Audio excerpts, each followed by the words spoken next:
The campus belle is a total fool for love. Even her older sister is a hopeless romantic. As I sleep, one girl in white stockings lies on my left, and another in black stockings lies on my right. It all started a few days ago when I happened to gaze at the moon a bit too long. As a result, right at the entrance of the bar, I ended up picking up a beautiful, drunken woman. She even insisted that her cat at home could do the splits, and she wanted me to take her back to her place. I figured it was on my way anyway, so I kindly helped her along. But who would have guessed that the moment she stood up?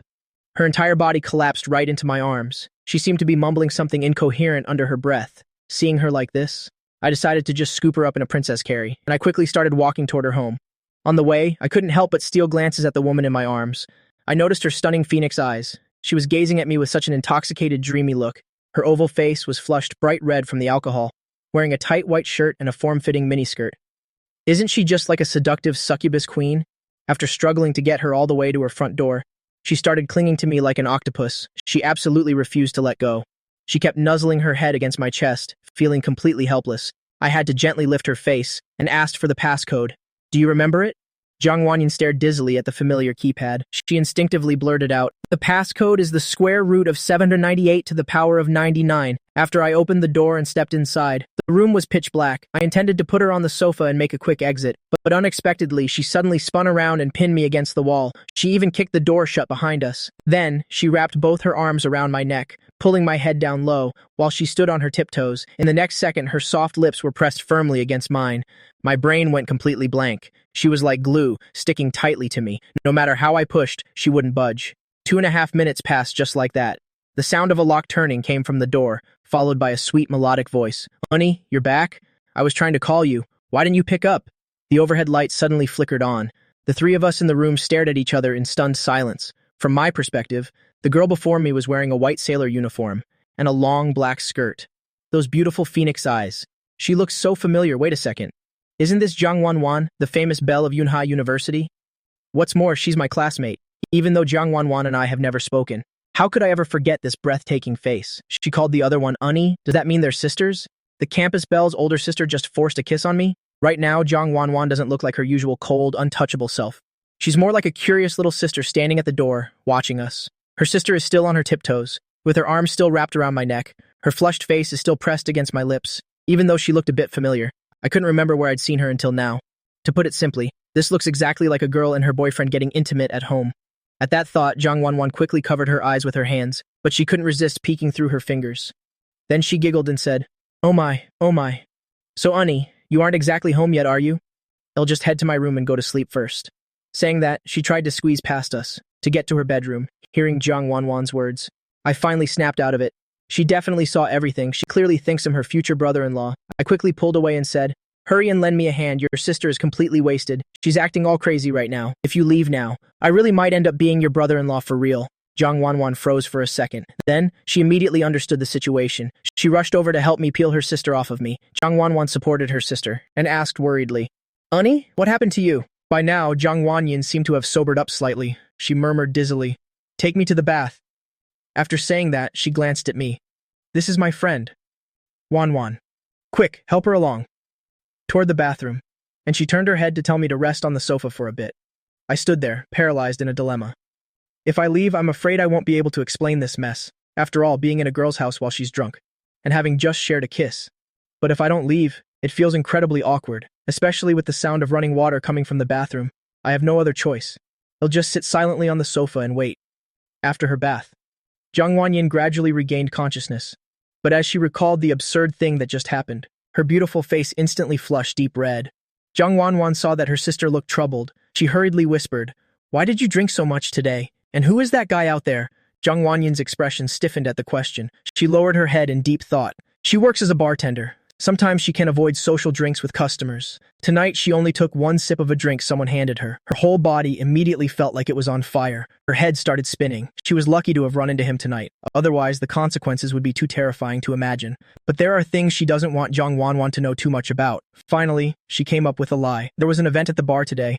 I accidentally had a bit too much to drink. I'll be more careful next time. The person outside is my colleague." Hearing that, Zhang Wanwan instantly gave an "I get it" look. So he's a colleague. He's surprisingly a gentleman. He didn't take advantage of you while you were drunk to do anything inappropriate. He just looks a bit young. Seeing Zhang Wanwan's suppressed excitement, Jiang Wanyan started to say something but hesitated. In the end, she just gave a soft mom. A little while later, the two sisters changed into nightgowns and stepped out of the bathroom. Jiang Wanyan was wearing a silk nightgown with black lace trim. She exuded a mature, seductive aura. Jiang Wanwan wore a pink nightgown with a white rabbit print, a perfectly youthful, girlish style. Then they both sat down on the other side of the sofa. With her face still a bit flushed, Jiang Wanyan spoke gently. "Thank you for bringing me home today." "It was nothing."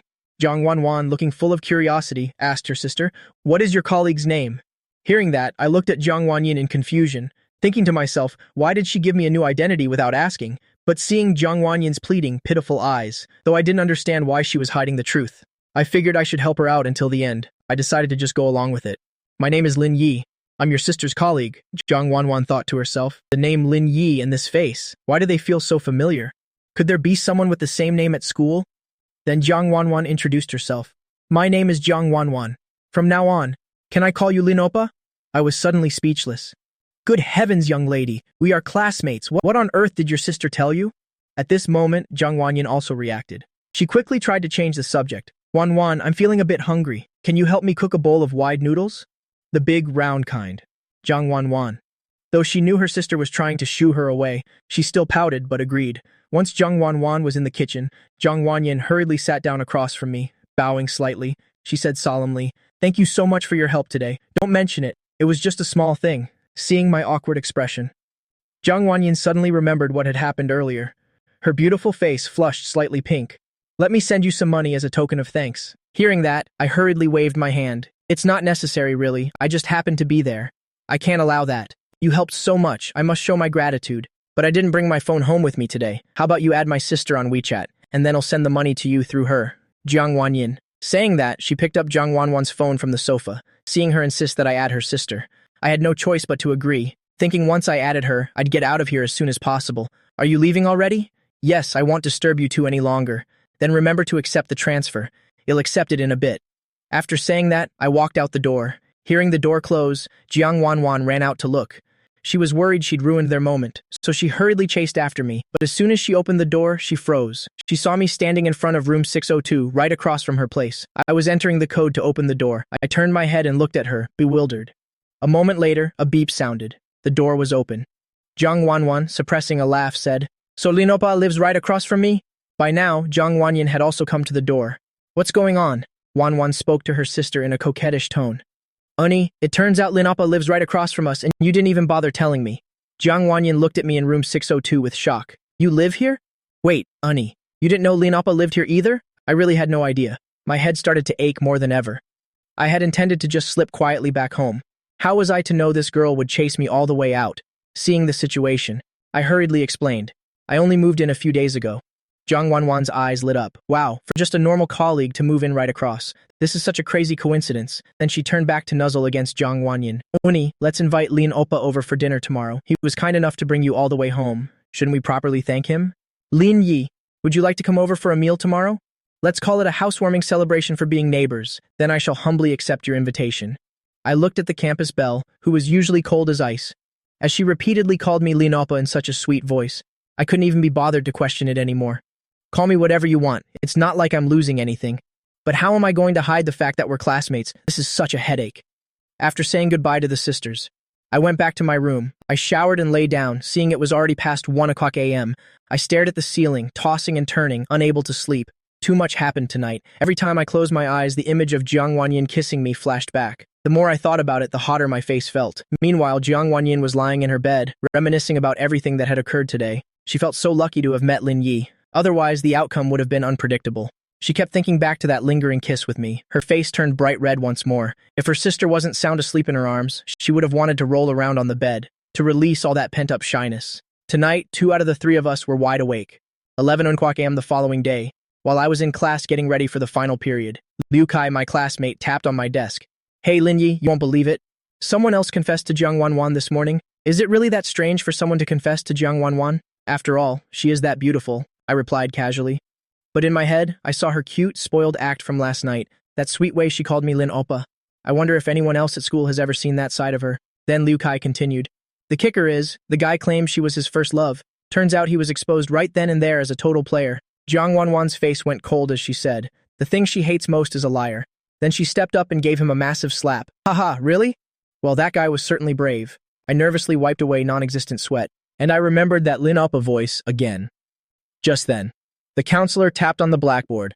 Before we begin the lecture, let's take attendance. Hearing that, I immediately sat up straight. My eyes caught a beautiful figure in white, sitting quietly in the front row. Oh, I'm doomed. If Jiang Wanwan finds out I lied to her, how can I ever face her again? Seeing my name coming up for roll call, I had an idea. I said to Liu Kai, "Old Liu, when it's my turn, answer for me, okay? And when your name is called, I'll answer for you. I'll buy you milk tea later." Liu Kai readily agreed. When the teacher called Lin Yi, he immediately answered, "Present." The moment Liu Kai answered, he felt a pair of eyes staring right at him. Following that gaze, it was indeed Jiang Wanwan. Liu Kai looked at me suspiciously. "Hey Lin Yi, why did the campus bell turn back as soon as she heard your name?" I frantically tried to explain. "Impossible, you must be overthinking things. What connection could I possibly have with her? Then why did you just duck under the desk? Can a guy tie his shoelaces?" Seeing Jiang Wanwan turn away, I breathed a sigh of relief, but I realized I had to hurry. I need to get home before she finishes classes, to talk things over with her sister, and ask her to explain things tactfully for me, after class. I waited for Jiang Wanwan to leave, before slipping out through the back door. Then I raced home on my electric scooter as fast as I could, arriving at her door. I hurriedly knocked on the door across from mine. Jiang Wanyan appeared at the door in an elegant blue camisole dress, her slender legs and home slippers, exuding the gentle aura of a domestic woman. "Lin Yi, you're here. Come on in and have a seat." "I'm in the middle of cooking." Jiang Wanyan's eyes sparkled. She was clearly a little nervous. That nervous energy immediately spread to me. My nerves were drawn tight as a violin string. "Wanwan isn't back yet. Just wait on the sofa for a bit. I'll go finish prepping the ingredients." Jiang Wanyan turned and headed toward the kitchen. "Wanwan isn't home." "Good, it's just the two of us now." As soon as I said that, I noticed Jiang Wanyan's expression change instantly. I quickly rushed to explain. "I didn't mean it like that. I only waited for her to be out to come over." Jiang Wanyan's face went pale. She clutched her chest with one hand and slowly backed away. "Wait, listen to me." "No, let me explain. It's not what you think." I took 2 anxious steps forward. Seeing me approach, Jiang Wanyan panicked and retreated further, but she didn't realize the sofa was right behind her. She stumbled and fell right onto it. She immediately grabbed a nearby cushion, clutching it tightly against her chest. She looked just like a frightened little fawn. Realizing my actions were a bit abrupt, I immediately lowered my voice to sound gentle. "Actually, Jiang Wanwan and I are classmates. We just don't interact much on a daily basis, so she probably just doesn't remember me. Yesterday you said we were colleagues and friends. I don't think that was a good idea. After all, we see each other in class every day. The truth is bound to come out eventually." Jiang Wanyan's eyes widened in surprise. "You two are classmates? This really is too much of a coincidence. In a city as huge as Yunhai, to be saved by my own sister's classmate. Thinking of that." Jiang Wanyan fell into a deep silence. "Maybe I should just be honest with Wanwan, that I was drunk and happened to run into you, and that you aren't a colleague at all. Don't worry too much. I'll explain it to her." Jiang Wanyan thought for a moment, then spoke. "Oh, and why didn't you accept the money I sent yesterday?" "That's really not necessary, Nuna." I waved my hand in refusal. Jiang Wanyan suddenly looked hurt. "But we had an agreement that day. Besides this, I really don't know how else to repay you." Looking at her pitiful expression, I had to nod and agree, but I couldn't help thinking to myself, why isn't the repayment a devotion of herself to me? Half an hour later, Jiang Wanwan returned home. She saw me sitting on the sofa watching TV. A delicious aroma wafted from the kitchen where her sister was cooking. It was truly a warm, domestic scene. Jiang Wanwan immediately tried to sneak away, to give the two of us some private space. As I turned my head toward the door, I caught Jiang Wanwan hunched over, tiptoeing back toward the exit. "What are you doing?" Jiang Wanwan kept her head down, chanting in her mind, "Don't see me, don't see me." She instantly froze in her tracks. Hearing the noise, Jiang Wanyan poked her head out from the kitchen. "Wanwan, you're back. Come sit and play. I'm still cooking."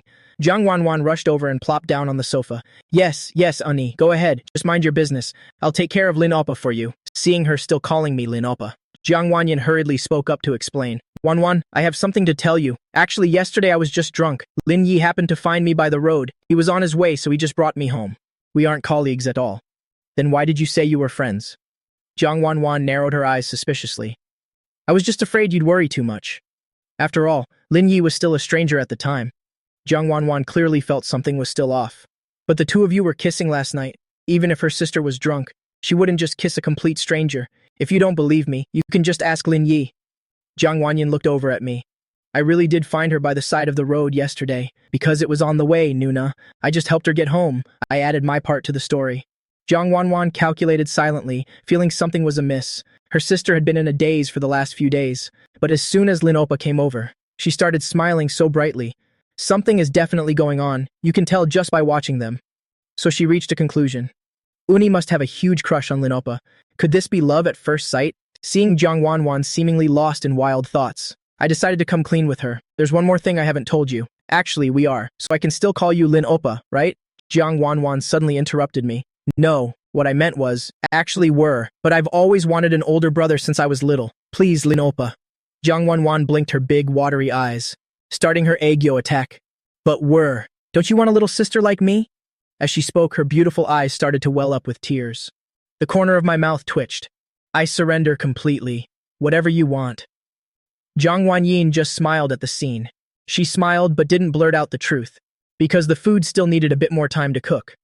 Jiang Wanwan dragged both me and Jiang Wanyin to play a game of Monopoly together. At first, everything was going pretty normally, just basic buying land and collecting rent, until Jiang Wanyin drew a penalty card.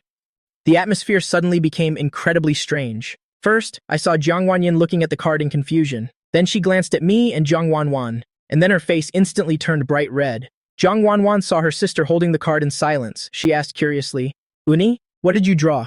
This card doesn't count. Can I draw again? Jiang Wanyin's face was as red as a ripe apple.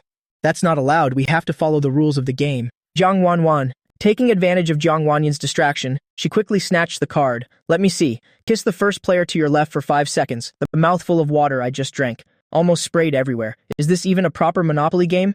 Where did you buy this Monopoly set anyway? This is the set my roommate gave me before, Jiang Wanwan replied with a look of pure innocence. I've never played it before either. Then let me switch to another card, Jiang Wanyin said as she prepared to change the card. But then Jiang Wanwan suddenly reacted, no way. If we're playing, we have to follow the rules. Jiang Wanwan's eyes sparkled. She glanced around the room. We were sitting on a U-shaped sofa. Coincidentally, I was sitting right to Jiang Wanyin's left, in other words. The one sister Wanyin had to penalize was me. Such a perfect opportunity.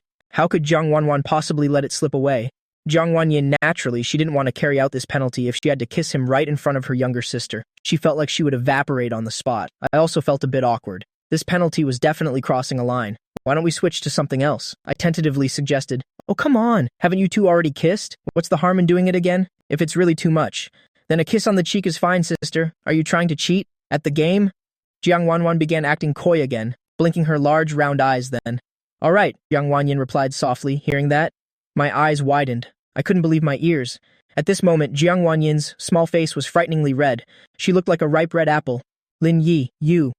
Close your eyes. Jiang Wanyin's voice was as quiet as a mosquito's buzz. I swallowed hard. It would be a lie to say my heart didn't flutter. Nung nuchi uyengon kamun. I wouldn't force her, but since she was the one taking the initiative, I could only obediently close my eyes, lightly pursing my lips. That familiar scent drew closer and closer. Finally, a strange sensation touched my face. A soft feeling brushed against my face, causing my breath to hitch. It was only 5 seconds, but it felt like several minutes had passed. It wasn't until the scent drifted away that I dared to open my eyes. Jiang Wanyin was so embarrassed she wanted to dig a hole and crawl into it.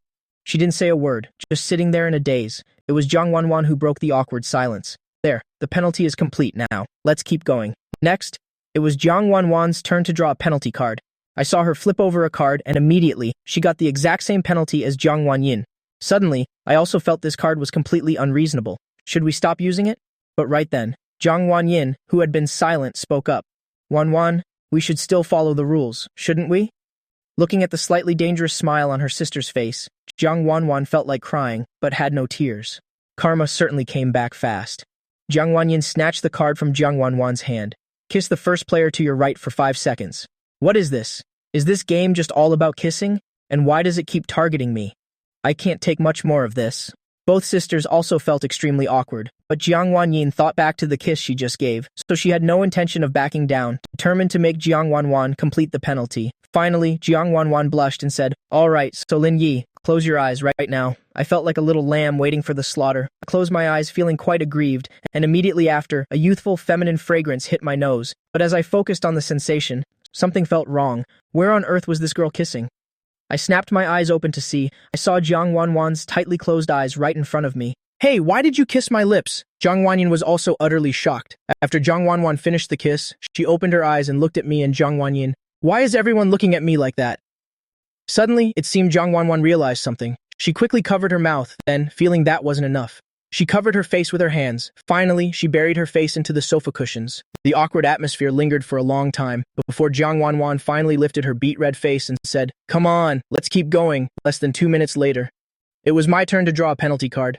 I picked up the card with trembling hands because the older sister was on my left, and the younger sister was on my right, and this Monopoly set was anything but decent. Sure enough, the moment I flipped the card, all three of us froze. As the card was placed on the table, two small heads immediately leaned close to the tabletop, their eyes sparkling with curiosity. The penalty: touch the thigh of the first player to your right. For 5 seconds, Jiang Wanyan stole a glance at me, then looked down at her skirt. Her cheeks immediately flushed pink. Jiang Wanwan standing nearby was also stunned. This game's sensitivity level is getting way out of hand, seeing Jiang Wanyan looking like she was about to steam up. I quickly suggested softly, "How about we just stop?" Jiang Wanwan immediately agreed. "Exactly, sister, let's play something else." Jiang Wanyan nodded slightly. "It's fine, I will accept this penalty." She revealed a portion of her snow-white thigh. Seeing this sight, I felt my heart racing violently. I tremblingly and slowly placed my hand on it. I felt Jiang Wanyan's body suddenly stiffen. After a brief moment of hesitation, I gently brushed against her skin, then quickly pulled my hand back. Seeing that I had withdrawn my hand, Jiang Wanyan immediately pulled her skirt down. Then, following Jiang Wanwan's lead, she buried her face deep into the sofa, refusing to show her face. The atmosphere became incredibly awkward. Everyone unanimously decided to seal this game away forever, never to touch it again. After deciding to stop playing, the two sisters immediately fled to their own rooms. I let out a heavy sigh, slumping onto the sofa, recalling those sensations from just now. Distant thoughts kept swirling in my mind. Eventually, I had to rush into a cold shower, just to suppress the strange feelings in my heart. Looking at the clock, it was only 2:30 in the afternoon. I intended to calm my nerves, to write my novel for a while, yet even after an hour had passed, the word count on the screen was still negligible. After turning off the computer, I lay on the bed, staring blankly at the ceiling. I stayed like that until I finally dozed off. My mind finally felt a bit clearer, so I got up to prepare dinner. Usually around this time, the two sisters would be loitering in the kitchen, but today, even after I finished cooking, there was still no sign of them. The afternoon's events must have given them quite a shock, but regardless, they still had to eat, so I messaged each of them to call them over for dinner, but I still received no reply, just as I was about to go find them myself. The door opened, the two sisters walked in with their heads down, and both their faces were slightly flushed, not daring to look me in the eye. The awkwardness that had just faded surged back up in me, and we sat at the dinner table in silence after a while. I really couldn't stand this atmosphere anymore. I had to try and break the silence. Is our shopping trip tomorrow still on?" As soon as I spoke, both of them immediately looked up, nodding vigorously in response. "Of course we're going. Didn't we already make plans?" Seeing this reaction, I smiled and said, "Then it's decided. Well, go shopping on time tomorrow." After finishing dinner, we all sprawled out on the sofa to rest. Jiang Wanwan suddenly spoke up. "Let's play a game." The moment she said that, the expressions on mine and Jiang Wanyan's faces immediately changed, simultaneously turning to stare at Jiang Wanwan. Seeing this, Jiang Wanwan quickly explained, "Not that kind of game, it's just a game of cards." Only then did the two of us breathe a sigh of relief. If we had to play something like that again, I really wouldn't be able to take it. I took out the deck of cards. Just as I was about to deal, Jiang Wanwan stopped me. "Let's change how we play. You two are too good at Tianlin. Why don't we play poker?" Still with the paper-sticking penalty, neither of us had any objections to this suggestion, and so the poker game began. However, not long after, Jiang Wanwan started whining. "Boo-hoo, Lin Yi, don't stick anymore. My face is already covered." Jiang Wanyan sat nearby, teasing her with a laugh. "You're terrible at it, yet you still want to play," Jiang Wanwan muttered defiantly. "I don't care. This time you two have to share the burden for me." With that, she peeled a piece of paper off her own face and stuck it onto her sister's face. Jiang Wanyan looked at her younger sister indulgently, letting her sister stick the paper on her face. Seeing her sister's face also covered in paper, Jiang Wanwan gave a satisfied smile. Then she immediately turned to look at me. Facing this kind of playfulness, what could I do? I could only give in to her, so I obediently leaned my face closer, seeing me cooperate like that. Jiang Wanwan's smile grew even wider. Then, still laughing, she held up her phone. "Come here, let's take a group photo." Then she started looking for the right angle. I knelt in the middle. The two sisters stood on either side. Shout together, 1, 2, 3, cheese. In the photo, 3 heads covered in sticky notes huddled close together. I stared at the phone screen. I couldn't help but laugh and say, "It actually looks pretty good." Jiang Wanwan tilted her chin up proudly. "Of course, my photography skills are top tier." Meanwhile, Jiang Wanyan looked at the photo, slightly dazed. This was the family she had always dreamed of.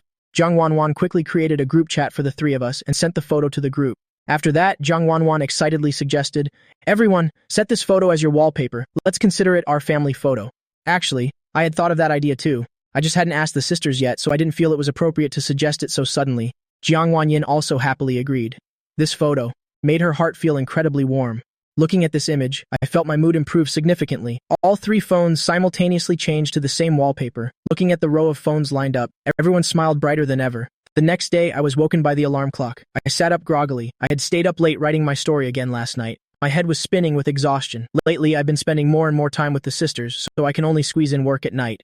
Simple personal hygiene. Once everything was done, I sat on the sofa waiting for them. A moment later, I heard the door open. I looked up. Suddenly, my whole soul felt brightened. Today, the sisters wore white shirts paired with black pleated skirts, one elegant and mature, the other pure and cute. They were so beautiful you couldn't look away. Jiang Wanwan stepped in front of me and spun around. Seeing my dazed expression, she laughed and asked, "Lin Yi, do sister and I look good in these matching outfits?" My eyes were still fixed on them. I couldn't help but whisper, "Beautiful, truly. Just too beautiful." As soon as I finished speaking, I realized I was being a bit rude, so I quickly looked away. Can't look anymore. Looking further will cause trouble. Let me cook today. You two just sit and rest for a bit. Be careful not to get your clothes dirty. After saying that, I dashed into the kitchen to get busy. Outside, the two sisters saw my flustered state, looked at each other, and burst out laughing. After the meal, we went to the shopping mall. Just as we stepped through the door, the two sisters seemed fully recharged with energy, excitedly wandering everywhere. Jiang Wanwan suddenly excitedly suggested, "Sister Lin Yi, let's go play at the amusement area upstairs, okay?" After getting agreement from me and Jiang Wanyin, we headed straight to the third floor without hesitation. Entering the game zone, Jiang Wanwan was like a happy little bird, her eyes constantly darting around. She wanted to try everything. I noticed Jiang Wanyin seemed a bit hesitant, so I asked softly, "Sister Yin, you don't like these games?" Hearing that, Jiang Wanyin shook her head. "It's not that. I just rarely come here." "Then it's fine. Me too. Let's go. Let's go play with Wanwan together." With that, I grabbed her wrist, heading towards Jiang Wanwan. The sudden contact left Jiang Wanyin dazed for a moment. Seeing me leading her sister by the hand, Jiang Wanwan's eyes immediately lit up. "Lin Yi, you and sister play over here. Let me go check out that area. Come on, let's play together. Your sister isn't very used to this stuff yet. That's fine too." Though the chance for the two of them to be alone had vanished, playing as a trio was still very joyful. After playing for a while, Jiang Wanwan suggested, "What's an arcade visit without a claw machine?" With that, she led both of us by the hand to the other side. Arriving at the claw machine area, the sisters' inner girls immediately awakened. "Wow, this one is so cute. Wanwan, look, this one looks just like the stuffed rabbit in your room." "Where? Let me see. It really does look the same," I've decided. Today I'll catch a friend for the bunny at home. Wanwan's luck was quite good. It only took 2 tries to successfully catch the rabbit. She hurriedly held the stuffed rabbit up, showing it off to me with an excited face. "Lin Yi, look. I caught it, Maham. So talented. It's just as adorable as you." Hearing that, Wanwan blushed shyly, pretending to be pouting. "I'm not talking to you anymore." Seeing this cute side of her, I quickly took out my phone to capture this moment. Looking at Jiang Wanwan puffing her cheeks in the photo, I couldn't help but chuckle. Good thing I was quick.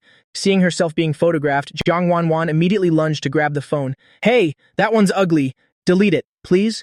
Hearing that, I showed her the photo. "It's this beautiful though. I'm not deleting it." Seeing my determination to keep the photo, Jiang Wanwan could only blush and run off. Seeing her run away, I smiled and approached Jiang Wanyin. I saw Jiang Wanyin had just caught a teddy bear having won a prize. Sister Wanyin immediately turned around. Her sparkling eyes looked at me without blinking as if saying, "Hurry and praise me. How could I let her down?" So I smiled and said, "You're so good, Sister Yin. This puppy is so cute, right?" "I think so too." Hearing my praise, her heart felt as sweet as honey. A sweet smile bloomed on her lips. Seeing the scene before me, how could I possibly miss it? I quickly took a photo, another one for the collection, seeing me excitedly taking photos. Jiang Wanyin said nothing more, only blushed slightly and said, "Let's go find Wanwan and wander around some other places." After finding Wanwan, we all walked out of the amusement area together. When we arrived at a women's clothing store, the two sisters began busily picking out clothes, thinking there probably wasn't anything for me to do. I found a chair in the store and sat down, intending to rest for a while they picked clothes. However, as soon as I sat down, Jiang Wanwan dragged her sister over to me. "Lin Yi, which outfit do you think sister looks best in?" As she spoke, she held up 2 outfits for me to see, even trying them against her sister. Imagining Sister Wanyin wearing those clothes, I replied without needing to think, "I think Sister Yin looks beautiful in anything." Hearing that, Wanwan teased playfully, "Look at that, sister. I told you no matter what you wear, Lin Yi will think it's beautiful." Teased by her sister, Jiang Wanyin was a bit shy. Then she suddenly asked, "Lin Yi, what do you think about Wanwan in this one?" Hearing that, I used my imaginative brain again. Thinking for a bit, Both were beautiful, but I think Wan suits this white one better. It will make her look more energetic and even cuter, and the blue one is very fitting for Sister Yin. This outfit will enhance your aura even more. When I said that, a warm smile appeared in both their eyes. Then sister, let's go try them on. With that, Wan led her sister towards the fitting room, while not forgetting to turn back and tell me, Lin Yi, when we come out, you have to give your opinion. Deal? Hearing that, I could only smile and stand up, standing outside the fitting room waiting. After waiting for a while, both doors opened at the same time. The moment I looked over, my eyes suddenly lit up. Jiang Wan in a pure white dress. Her snow-white skin looked even more captivating under that dress. Her delicate face also looked more mischievous and lovely, and the blue outfit on the other side further highlighted Jiang Wanyin's gentleness, looking just like a lady from a noble family, making it impossible to look away. I felt like my eyes were about to split in two, looking from left to right. At this moment, Jiang Wan urged me, Lin Yi, you haven't given any feedback yet? How is it? Do sister and I look good? You do. You look great. I started nodding vigorously. Seeing my reaction, the two sisters began to feel a bit bashful, so Wan decisively tried to divert the attention. I saw her lean close to her sister's ear and began whispering, Sister? Lin Yi really likes you in this dress. Look at him. He's staring at you without blinking. Hearing that, Sister Yin glanced at me, and instantly, our eyes met. Seeing that enchanted gaze, Jiang Wanyin immediately surrendered. She blushed and hung her head low. Seeing her plan had succeeded, Jiang Wan burst into delighted laughter, and upon seeing her sister's laughter, Jiang Wanyin also whispered in her ear, Wan, Lin Yi likes you in this dress very much too. This time it was Wan and I who looked at each other, but just the same, she immediately lowered her head. After leaving that store, I followed them to the next one. Glancing around once, I discovered, why is everything men's clothes? Full of questions, I turned to the sisters. Jiang Wan smiled and said, Lin Yi, did you forget? We already made a promise to help you pick out clothes. Hearing that, I suddenly remembered that was indeed the plan. So I put down the shopping bags in my hands, waiting for the sisters to finish discussing. Then they handed me an outfit. Under both their expectant gazes, I stepped into the fitting room. After quickly changing into the outfit, I opened the door and stepped outside. The two sisters were already waiting at the door. The moment they saw me, both of their eyes lit up instantly. Jiang Wanyuan approached me with a look of pure excitement. She looked me over from head to toe. Brother Lin, this outfit suits you perfectly. Jiang Wanyin, standing beside her, couldn't stop nodding in agreement. You look very handsome. Hearing their compliments, I still felt a bit shy and awkward. No wonder the two sisters seemed so bashful when they were changing earlier. Just like that, after my hands were filled with shopping bags of all sizes, all three of us left the shopping mall feeling satisfied. Time flew by, and soon it was the next day. I stretched my arms and sighed. Being a sophomore really is the best. There are so few classes. When I walked over to the fridge, planning to grab a soda to relax for a bit, but as soon as I opened it, I stood there dazed. There wasn't a single bottle of water inside. There was no other choice. I had to head out for a shopping trip in this sweltering heat. As I was enduring the heat on my way to the supermarket, I suddenly spotted a familiar figure under a tree over there.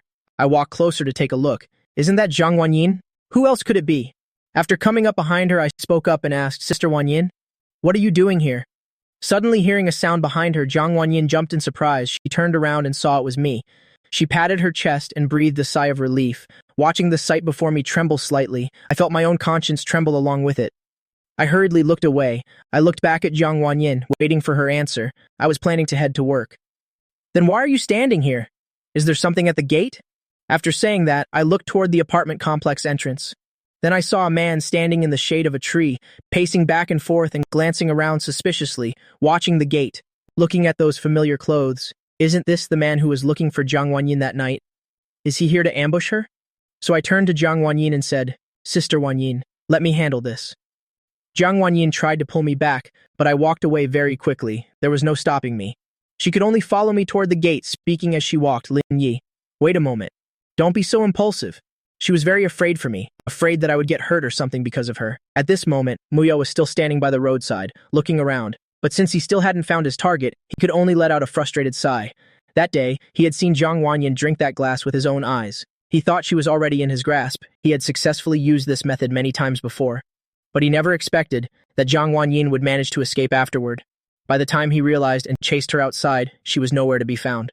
While he was still wallowing in regret, he saw someone coming from the gate, walking straight toward him. He looked up, feeling that the person looked somewhat familiar, but he couldn't remember where they had met. So Muya spoke up, asking with a face full of doubt, Hey brother, is there something you need? I looked at him expressionlessly and said, Waiting for someone? Muya looked confused and puzzled. He replied, That's right, I'm waiting for a friend. She lives in building number 3. Do you know her? Once I had confirmed it, my expression darkened immediately, truly like a lingering ghost. You even dare to come all the way here to find her? Hearing this, Muya, his expression changed instantly. What are you talking about? What does it have to do with you? Now Jiang Wanyin had caught up and was behind me. She whispered, Lin Yi, let's just go. Seeing Jiang Wanyin, Muya suddenly became agitated. Wanyin, I think there was a misunderstanding between us that night. Just let me explain things clearly. After saying that, he tried to go around me to reach Jiang Wanyin. At this point, I really couldn't hold back anymore. Dealing with someone like this definitely requires physical action. No need for words at all, so I launched a kick at him. Explain my foot! Is Wanyin a name someone like you is fit to call? Muya took the sudden kick and fell heavily to the ground. At last, he finally remembered, You're that brat from that night, so you're the one who took her away? Hearing those words, I followed up with another kick. Go ahead, call the police. Wait for the officers to question you, I said after another kick. Muya began to feel terrified. He was good at tricking girls, but against someone young and fit like me, how could he possibly win? So he started scrambling and crawling backwards. Seeing this, Jiang Wanyin quickly ran over and grabbed my arm. Please, don't hit him anymore. Lin Yi, Jiang Wanyin. She was both afraid I'd get hurt and afraid that if something serious happened, the police would take me away. As for the man being beaten, he meant nothing to her. Muya, seeing that I had stopped, hurriedly scrambled to his feet. Then he shouted back as he ran away. This isn't over yet. Once his pathetic figure had disappeared, I turned to look at Jiang Wanyin, who was still clutching my arm tightly. It's all right now. He's gone. If you ever see him again, you must tell me right away, okay? I'll teach him another lesson. Hearing this, Jiang Wanyin said nothing. She just held onto my arm even tighter. Tears began to glisten in her eyes. After crying for a while, Jiang Wanyin reluctantly pulled away from that shoulder that felt so peaceful and safe. After letting go, Jiang Wanyin looked directly at me with tearful eyes. Thank you so much. You've helped me once again. Don't say thank you next time, okay? We're friends and neighbors now. Helping you is just what I should do. Oh, right. Didn't you say you have to go to work now? Coincidentally, I don't have anything to do right now. Let me walk with you. There's no need. How could I possibly? Keep troubling you like this. I can go on my own. But we're friends and neighbors. Walking you there is only right. Let's go, let's go. Saying that, I started walking toward the bar street. 2.5 minutes later, we arrived at the entrance of the bar. There was a woman in her 30s at the door. She was looking at me with a very strange expression. Seeing the woman, Jiang Wanyin called out, Aunt Liu. Liu Xiaoshui didn't say a word. Instead, she turned her gaze toward me. From what she knew, Jiang Wanyin had never before had a close male friend, so she couldn't help but stare at me for a few more seconds. Wanyin. Is this boy your friend? Hearing that, Jiang Wanyin nodded vigorously. This is Lin Yi. He's my friend. Seeing Liu Xiaoshui looking at me again, I also spoke up to greet her. Hello, Auntie. My name is Lin Yi. My name is Liu Xiaoshui. You can just do as Wanyin does and call me Aunt Liu. That's fine. Come in. Let's talk in my office. After entering the office, Liu Xiaoshui's expression became serious. She looked at Jiang Wanyin. Wanyin, why do you suddenly want to quit your job? Regarding this question, Jiang Wanyin had already prepared her answer. Aunt Liu, I want to do something else. I want to do what I love. At this shop. After hearing that, Liu Xiaoshui fell silent. Jiang Wanyin started to get nervous. She had suddenly asked to quit. She didn't know if Liu Xiaoshui would be angry, but after a moment of silence, Liu Xiaoshui finally nodded. If you've thought carefully about what you want to do, then just go ahead and do it. Don't feel any pressure from my side. You can't stay at my bar forever anyway. Hearing this, Jiang Wanyin breathed a sigh of relief. She felt truly lucky that Liu Xiaoshui didn't press her any further. Yes, thank you, Aunt Liu. At this moment, Liu Xiaoshui's eyes shifted slightly. She began looking at me with a scrutinizing gaze. Now, let's talk about this friend of yours. How long have you two known each other? Jiang Wanyin, who had just relaxed, became tense again. It was like she was bringing a boyfriend home to meet the family. We've only known each other for a few days. Aunt Liu, don't worry. It's because Lin Yi helped me that we got to know each other, and we're also neighbors. He's a very good person. Being given the good person card, I didn't know whether to laugh or cry, because I felt Liu Xiaoshui's gaze becoming increasingly unfriendly, as if I had just kidnapped her daughter. Wanyin, step outside for a moment. I have a few words to say to your friend in private. Jiang Wanyin panicked as soon as she heard that. Aunt Liu, Lin Yi isn't a bad person. Seeing her so worried about me, I suddenly stopped feeling nervous. Sister Wanyin, it's okay. I actually have something to discuss with Aunt Liu as well. Wanyin, I'm not going to do anything to your friend. I just want to have a quick word with him. Seeing that both of us said so, she could only stand up and walk toward the door. When she reached the door, she turned back to caution me. Lin Yi, it'll be right outside the door. If anything happens, just call me. Liu Xiaoshui's eye twitched slightly seeing this. It's only been a few days and they're already like this? After Jiang Wanyin closed the door, I was thinking about how to explain to Liu Xiaoshui about the nature of our relationship. But as soon as I looked up, she was calmly watching me and said, "Speak. What are you trying to do?" Hearing this, I was completely bewildered. "Auntie, I think there's some kind of misunderstanding." Misunderstanding? I'd like to hear what this misunderstanding is. Actually, the moment Jiang Wanyin said they had only known each other for 3 days, Liu Xiaoshui had immediately put me on her blacklist. That night, Jiang Wanyin didn't even have time to take her phone before rushing out of the bar. If she hadn't used her sister's phone to get in touch later, Aunt Liu would have stormed to her house to find her. Now, after only 2 days of not seeing each other, Jiang Wanyin suddenly demanded to quit. No matter how she thought about it, it had to be related to Lin Yi. As for me, realizing Liu Xiaoshui's protective attitude toward Jiang Wanyin, I intended to ask for her help. "Aunt Liu, do you know why Sister Wanyin suddenly quit her job? It surely involves you, doesn't it? That thing she mentioned about opening a shop? Did you instigate her to say that? Just because of you? She's even learned how to lie to me." Hearing this, I looked genuinely surprised. It turned out Liu Xiaoshui had already seen through Jiang Wanyin's words, knowing she was just being deceived. "It is related to me. That's true. But I really didn't tell her to say those things. She just didn't want to tell you the truth, because she didn't want you to worry." Liu Xiaoshui frowned upon hearing this and asked, "What exactly happened?" Seeing this, I recounted everything that happened that night. After hearing it, her brow furrowed even deeper. A thoughtful expression appeared on her face. In fact, she already believed about 80 or 90% of it, because knowing Jiang Wanyin's personality, if she suffered any injustice, she would surely endure it alone in silence. But what needed to be done still had to be done. Then Liu Xiaoshui made a phone call. Before long, several colleagues who usually worked at the bar with Jiang Wanyin entered. As the door opened, Jiang Wanyin leaned her head close to the gap in the door. Trying to peek inside, I smiled and gave her a wink. This finally set her mind at ease a little. Once everyone was there, Liu Xiaoshui began questioning them one by one, and she learned that someone had repeatedly harassed Jiang Wanyin.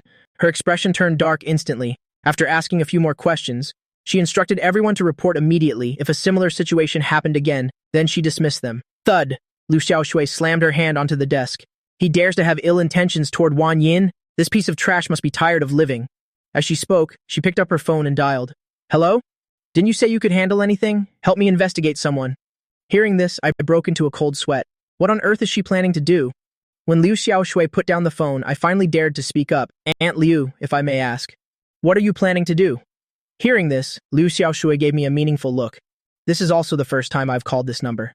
But if you want to know, I can arrange for you to go and see for yourself." Hearing that, I shook my head decisively. "No thanks, it's probably better if I don't know too much." But after hesitating for a moment, I added, "Aunt Liu, we should find a way to get that guy into the police station." Seeing me say this, Liu Xiaoshui looked intrigued. "Do you have a plan? From the looks of him, this isn't his first time doing this. Who knows how many other victims there might be? We can start by asking around this area. If we find some, that's best. If not, we can still catch him in the act." After listening, Liu Xiaoshui thought for a moment and nodded. "You're right. I'll find someone to discuss this further." Hearing her say that, I felt much more relieved. It seemed she was taking this very seriously. But just then, Liu Xiaoshui suddenly asked, "What do you think of Wanyin?" I was a little taken aback by the question. "What do you mean? Look at my face." Liu Xiaoshui stared at me for a long time. Then she let out a soft sigh. "Never mind. Just pretend I never asked. From now on, if possible. I hope you can look after the two of them a bit more, both of the sisters. In the future, if you need any help, just come and find me. Consider it a favor I owe you." Seeing that Liu Xiaoshui had gone that far, I could only nod in agreement. Before calling Jiang Wanyin in, Liu Xiaoshui specifically warned me not to let Wanyin know about this yet. Wait until everything is handled first. I had absolutely no objections to that. I didn't want Jiang Wanyin to have to remember those unpleasant memories either. Then I walked to the door and prepared to open it. To my surprise, as soon as I opened it, I heard a startled cry. Reacting instantly, I caught Jiang Wanyin firmly in my arms. Looking at the girl in my arms, a helpless smile appeared on my face. "Sister Wanyin, why did you have to press yourself against the door to eavesdrop?" Hearing this, Jiang Wanyin quickly stood up and escaped from my arms. Her small face blushed deep red. She lowered her head and muttered softly, "Wasn't it because I was worried about you?" Seeing this, Liu Xiaoshui burst out laughing. "What were you so worried about? Afraid I was going to eat your friend or something?" Hearing Liu Xiaoshui's teasing, Jiang Wanyin hurriedly waved her hands in denial. "It's not like that, Aunt Liu. I didn't mean it that way." Seeing her like that, the smile on Liu Xiaoshui's lips widened. All right. Lin Yi and I just had a simple chat. It's nothing major." Only then did Jiang Wanyin truly breathe a sigh of relief. "That's good then." By 5:30 in the afternoon, Jiang Wanyin stood up to say goodbye to Liu Xiaoshui. Aunt Liu, Wanyuan is coming home soon. I have to go home and prepare dinner. Liu Xiaoshui took Jiang Wanyin's hand, looking reluctant to let go. All right, although you won't be working here anymore. You must remember to visit this lonely woman often. Then she added more instructions, now that you and Lin Yi are neighbors. Help each other out if anything comes up. Don't be too shy to speak up.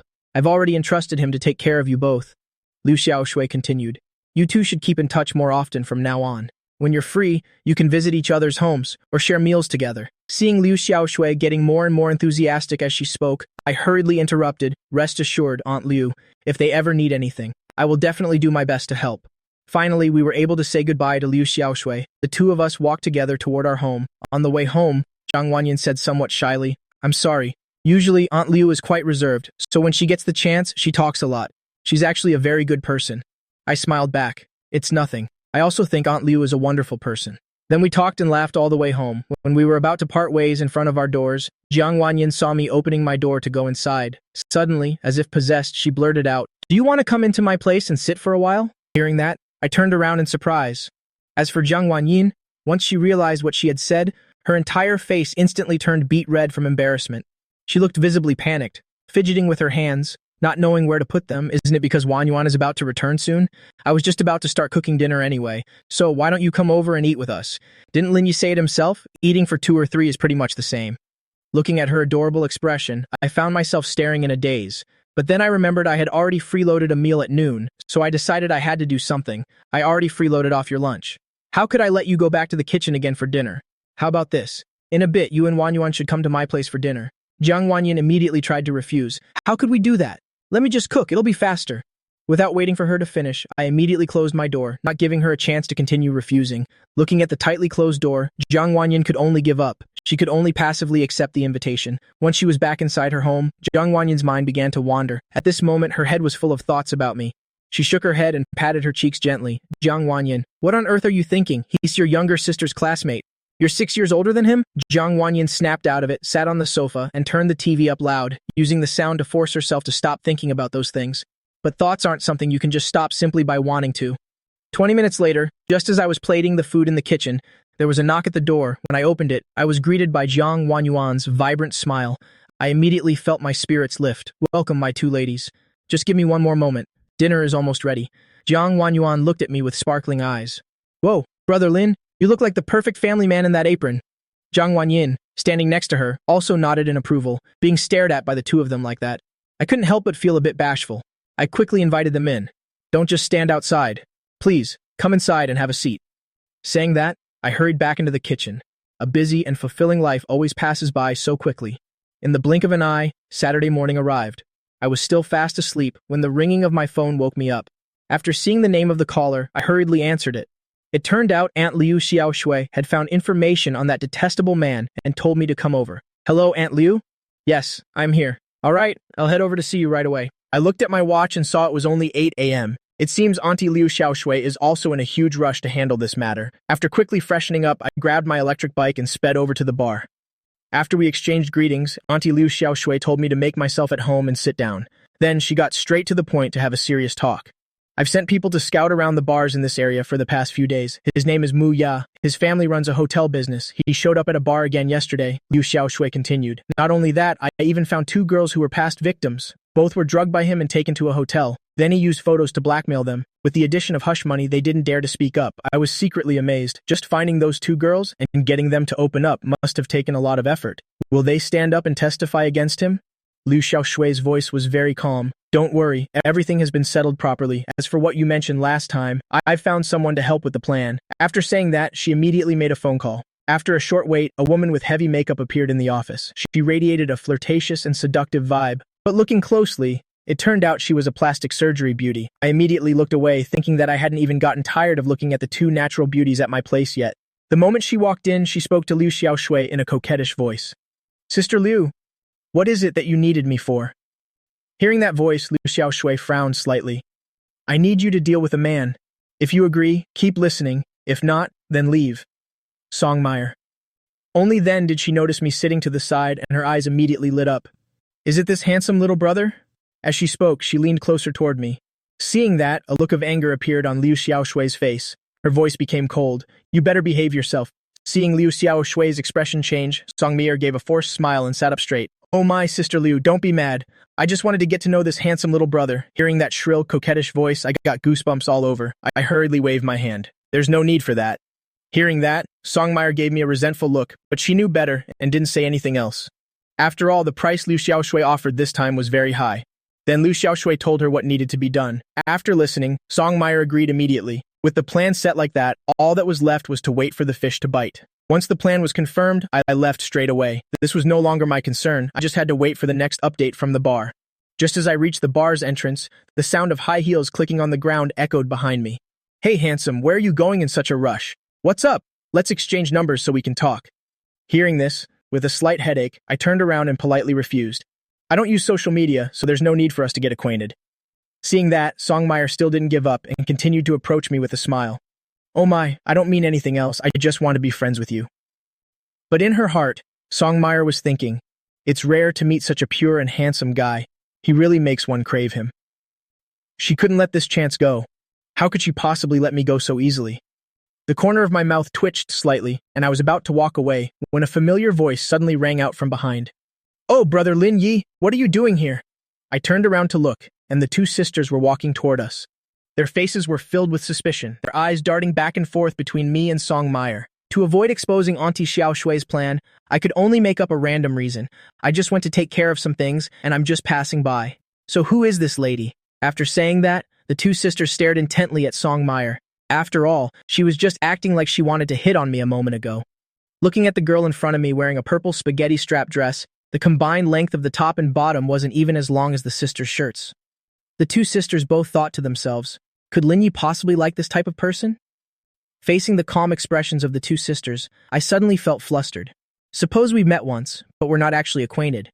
I didn't even know why I felt the need to explain. It was just an instinct to distance myself from Songmire, and Songmire, seeing the two girls in front of her were younger and far more beautiful than her, realized she stood no chance at all. So she purposefully put on a resentful look and looked at me. Oh my, why say we're not acquainted? Honestly, handsome little brother, see you next time. Don't forget to contact me. Seeing the sisters' expressions change slightly, I was completely dumbfounded. Sister, why are you sabotaging me like this? I could only explain in a hurry. Don't listen to her nonsense, I really don't know her. As soon as I finished, the two sisters put on an incredibly understanding look. Oh, it's fine. Brother Lin Yi, whoever you know is your own business. That's right, Lin Yi doesn't need to explain anything to us.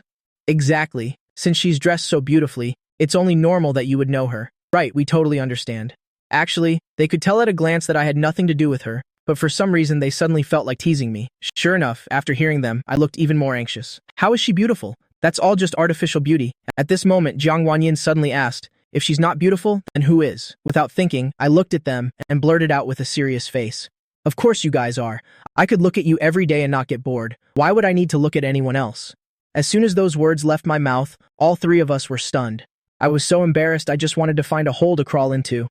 How could I say something like that so directly? As for the two sisters, they weren't much different. Their small faces flushed slightly as they lowered their heads, not daring to look at me anymore. The awkward atmosphere lasted for a while, and I tried to stay calm and change the subject. By the way, are you two going out for something? Jiang Wanyin, though her cheeks were still flushed, quickly looked up at me. I thought it had been a while since I brought Jiang Wanwan to see Auntie Liu, and since she's at the shop during the day-to-day, we thought we'd drop by. Wanwan knocked on your door earlier but got no answer. We figured you were sleeping, so we didn't want to disturb you. That's right, Brother Linyi. You and Nuna went to see Auntie Liu together last time. I haven't had a chance to go yet. Yeah, didn't Auntie Liu say I should come along next time? If you're not busy, come with us right now. At this point, what else could I say? I had to turn around and prepare to visit once more. Liu Xiaoshui, seeing that I had just left, only to reappear in her office with the two sisters, was a bit puzzled. Didn't you say only the two sisters were coming to visit? Regarding this, Jiang Wanyin explained. Auntie Liu, didn't you tell us to visit together from now on? We just ran into Lin Yi outside, so we all came over together. That's right, Auntie Liu. Last time Nuna and Brother Lin came to visit, so how could I be left out? Are you touched that all three of us are here this time? Seeing me standing there in silence, the two sisters started chatting non-stop. Liu Xiaoshui couldn't help but sigh. I really can't keep grown-up daughters at home. Look at you two. It's Lin Yi this and Lin Yi that every time you speak. Is your relationship that close now? Hearing this, the two sisters blushed furiously, not knowing how to respond for a moment. Seeing the situation, I spoke up. Auntie Liu, I'm truly sorry. I didn't have time to let you know before coming to disturb you. Seeing this kid start acting, Liu Xiaoshui also pretended like the previous incident hadn't happened. It's fine, I'm happy, just to have you here. Besides, it's great that you're so close with these two sisters now. As soon as this was mentioned, Jiang Wanwan became lively. She began chirping about all the things happening between us.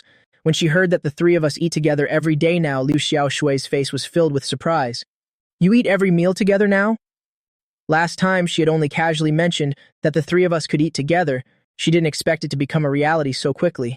That's right, Brother Linya's cooking is incredibly delicious. He's even teaching Nuna how to cook now. Now her cooking is much better than it was before. Hearing this, Liu Xiaoshui gave me an admiring look. Is that so? Then next time I drop by, I must taste the cooking of Lin Yi and Jiang Wanyin. Jiang Wanyin quickly replied with a smile. Of course you can. We always welcome Auntie Liu to our home. After that, everyone had a very pleasant conversation. Since Liu Xiaoshui still had work to handle, after talking for a while, we prepared to leave. As we were about to leave, Liu Xiaoshui gave me some instructions. Please keep an eye on those two girls for me, referring to these two sisters. Hearing this, I quickly put on a very serious look. Please don't worry, Auntie Liu. I'll do my best to help whenever they need anything. After hearing this, Liu Xiaoshui felt somewhat more at ease in her heart, but she still thought to herself, I wonder which one of them this kid is planning to kidnap back home.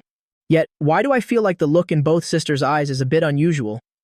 Time quickly passed until 9 p.m. on Tuesday. I had just sent the two sisters home when my phone suddenly rang. After seeing the caller's name, I walked toward the door while answering the call. Auntie Liu? Yes, okay. I'll be right over. I headed to the entrance of another bar on the street. Liu Xiaoshui was already there waiting. Seeing me arrive, she didn't waste any words and directly led me inside. Song Meyer has already started a conversation with him. The rest depends on her performance. At this moment, Muya was sitting alone at the bar drinking to drown his sorrows. After a long week, this guy was finally moving past the trauma of his last beating. Tonight, he specifically came here to find some fun, intending to find a beauty for some deep interaction. Even though he's temporarily set it aside given his personality, he'll definitely find a way to seek revenge on me given the chance. Whenever he thought of the scene at the apartment gate that day, he gritted his teeth in hatred. So this time I must make him suffer, making sure someone like him never gets a chance to act out again. Not long after, Muya tossed his troubles aside and started scanning for his prey tonight. Looking at the girls in revealing clothes at the bar, he immediately reverted to his usual sleazy self. But little did he know, from the moment he stepped through the door, many eyes were already watching him. As Song Meyer rushed over from the bar next door, Muya was still drinking alone. For the past few nights, she'd been stationed nearby every evening, so she was already getting restless. As soon as she heard the target had appeared, she immediately became energized. She always loved seeing men being driven mad by her sweet talk, especially since there was money involved this time. At this time, Muya was feeling extremely frustrated. Why couldn't he ever find a top-tier beauty like Jiang Wanyin? Every time he thought of it, his hatred for me grew several-fold. Just then, Song Meyer quietly sat down beside him. Suddenly seeing a charming beauty appear beside him, Muya immediately sat up straight. Is this beauty all alone? Come over and have a drink. Song Meyer had dressed up specifically today, and her seductive aura hit the other party's brain directly. Though one could tell she was an artificial beauty at a glance, Muya didn't care at all. As long as she looked pleasing to the eye, it was enough. Handsome, are you also alone? It seems we have a lot of fate together today. Song Meyer's coquettish voice made Muya tremble all over, and he hurriedly stammered to call the waiter for more drinks. Seeing his impatient and uncontrollable behavior, Song Meyer secretly felt contemptuous in her heart. Does a small fry like this really need my personal touch? If it weren't for the large sum Liu Xiaoshui paid me, I would have left a long time ago.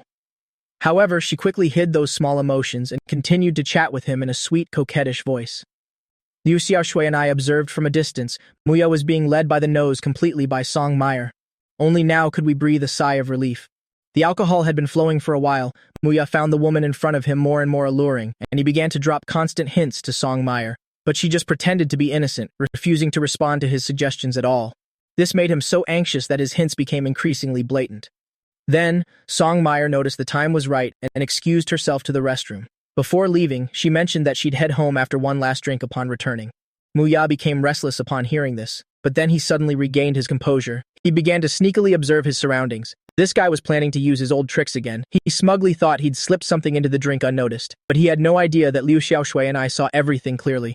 The people standing nearby even had recording devices to record all his actions without missing a single detail. As soon as Song Meyer returned, Muya spoke up, pretending like nothing had happened. If this is the final drink, then let's toast to our meeting tonight. Song Meyer knew in her heart the fish had taken the bait, and she directly downed the glass without a word. Witnessing this scene, a glint of triumph flashed in Muya's eyes. Immediately, he began finding topics to stretch out the time. A moment later, Songmire's expression started to look wrong. Muya finally revealed a smile that made one feel nauseous. He started testing the waters by putting his arm around Songmire's shoulder. "Oh dear, it seems you've gotten drunk. Let me take you home."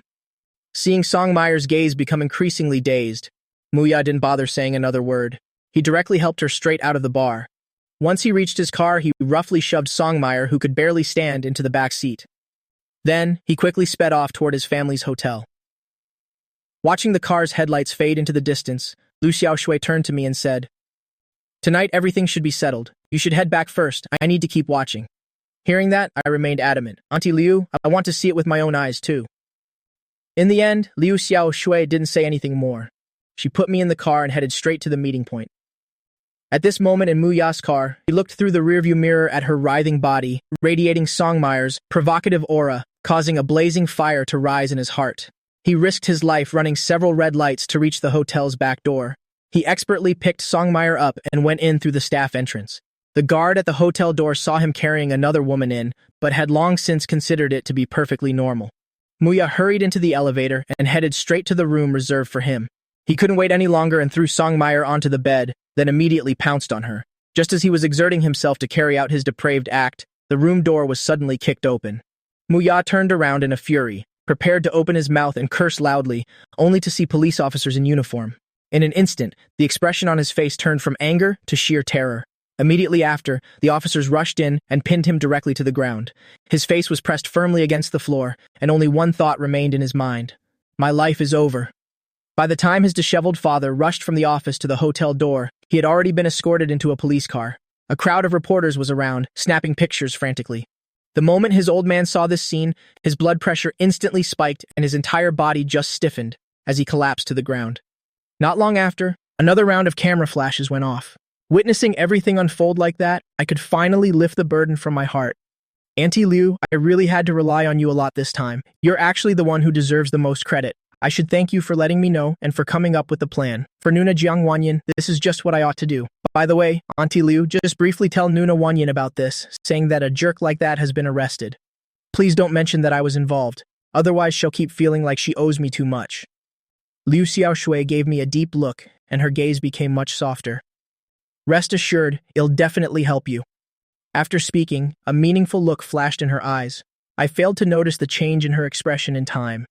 After a few more words, Liu Xiaoshui took me back home.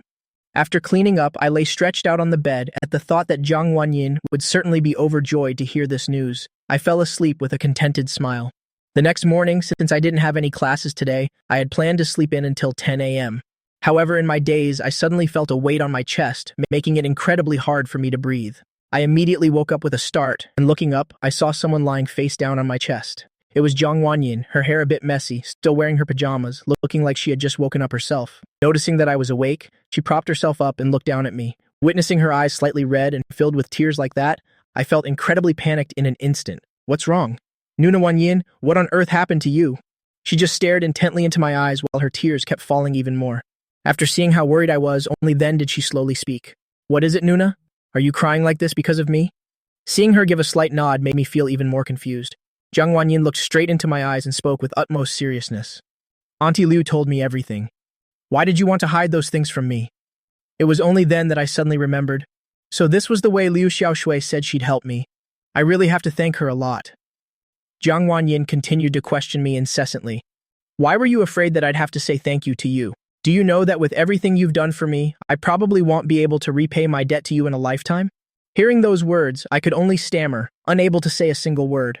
Seeing me in that state, Jiang Wanyin didn't bother saying anything else, and instead, she lowered her head directly. And so, I was forced into a kiss by her once again. I was completely frozen. Why did you do that?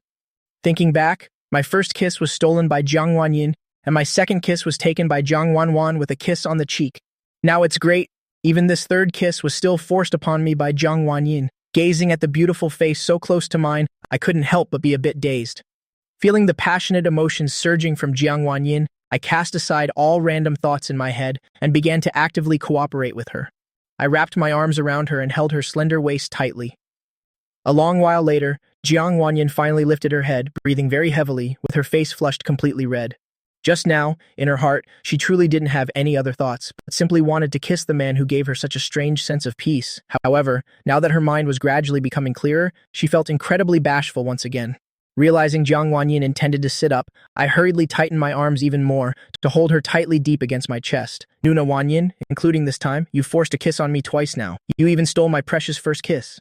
Upon hearing those teasing words, Jiang Wanyan became even more shy. She didn't even dare to look up at my face once, and instead just buried her head deep into the crook of my neck. However, she still spoke in a soft whisper. This was also my first kiss. If her lips hadn't been right next to my ear, I probably wouldn't have heard those soft whispers clearly. Suddenly, I turned over and pinned Jiang Wanyan directly beneath my body. Jiang Wanyan had realized the current situation. Her face flushed instantly. "Lan Yi, let me go," she spoke as she used her small hands to push gently against me, trying to push me away. But I wasn't going to let her escape that easily. I suppressed the urge to look down and stared intently into her eyes. Then I smiled and said, "Sister Wanyan, are you planning to run away after the kiss? That's not allowed, you know." Hearing that, Jiang Wanyan turned her head away and tightly closed her eyes. Then, "What do I have to do for you to let me go? Just look at me once and then I'll let you go." Hearing this, Jiang Wanyan turned back and slowly opened her eyes to look at me. But just as she turned around, I took the chance to kiss her on the lips. Jiang Wanyan's eyes immediately widened in shock. She started staring into my eyes, but I had already closed mine, so Jiang Wanyan couldn't see anything. Gradually, Jiang Wanyan slowly closed her eyes too, her hands also unconsciously wrapped around my neck. A moment later, the two of us pulled apart. Jiang Wanyan began to pant again. Waiting for her to regain her composure, she was just about to speak when my face leaned in close again, and her words were cut off right in her mouth. She could only let out a few whimpers before giving in again. After another while, she suddenly pushed me away with force. Then she covered her face and dashed out of the room, leaving me sitting alone on the bed with a bashful look. Suddenly, I slapped my right hand twice with my left, pretending to be very fierce. I glared at my right hand. "It's all your fault. Why did you have to be so handsy? If you do it again, watch how I punish you." After blaming everything on my right hand, I flopped down on the bed. I stared at the ceiling, lost in thought. I couldn't control myself just now, and took the initiative to kiss her. Thinking back, I might have been a bit too impulsive, but after reflecting a bit more, I unconsciously touched my lips. I really wanted to try it just one more time. At 10 o'clock, Jiang Wanyan slowly opened her eyes.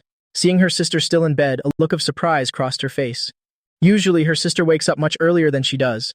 Then she thought to herself that her sister must be tired. So she quietly got up to wash up, and about 2.5 minutes later, Jiang Wanyan only woke up when she no longer felt her sister beside her. But just thinking about what happened this morning, she wrapped herself tightly in the blanket and rolled around on the bed. Even though she didn't say a word, her heart was screaming incessantly. Right then, as Jiang Wanyan pushed the door open to see if her sister was awake, she only saw a blanket squirming on the bed. Jiang Wanyan was stunned for a moment, thinking she hadn't opened the door correctly, so she closed the door and opened it again. This time, there was indeed a change. The blanket went from squirming to rolling back and forth. "Sister!" Jiang Wanyan called out softly. The blanket immediately became still. Jiang Wanyan was dying of embarrassment inside, but she gathered all her courage and poked her little head out. She stammered, I'm just testing the quality of the bed and blanket." Having said that, she tucked her head back under the blanket. Even she felt that was a terrible excuse. The corner of Jiang Wanyan's mouth twitched. She felt like she had heard a similarly ridiculous excuse somewhere before. But she still asked worriedly, "Sister, are you feeling unwell?" Hearing this, Jiang Wanyan threw off the blanket and sat up. "I'm fine. Is it already 10:30? Once I finished washing up, let's go over to Lan Yi's place." But when my name was mentioned, her expression became noticeably unnatural. But seeing that her sister was okay, Jiang Wanyan didn't think too much about it. She just thought her sister was being childish for a moment. By the time the two sisters arrived at my house, I was busy preparing lunch in the kitchen.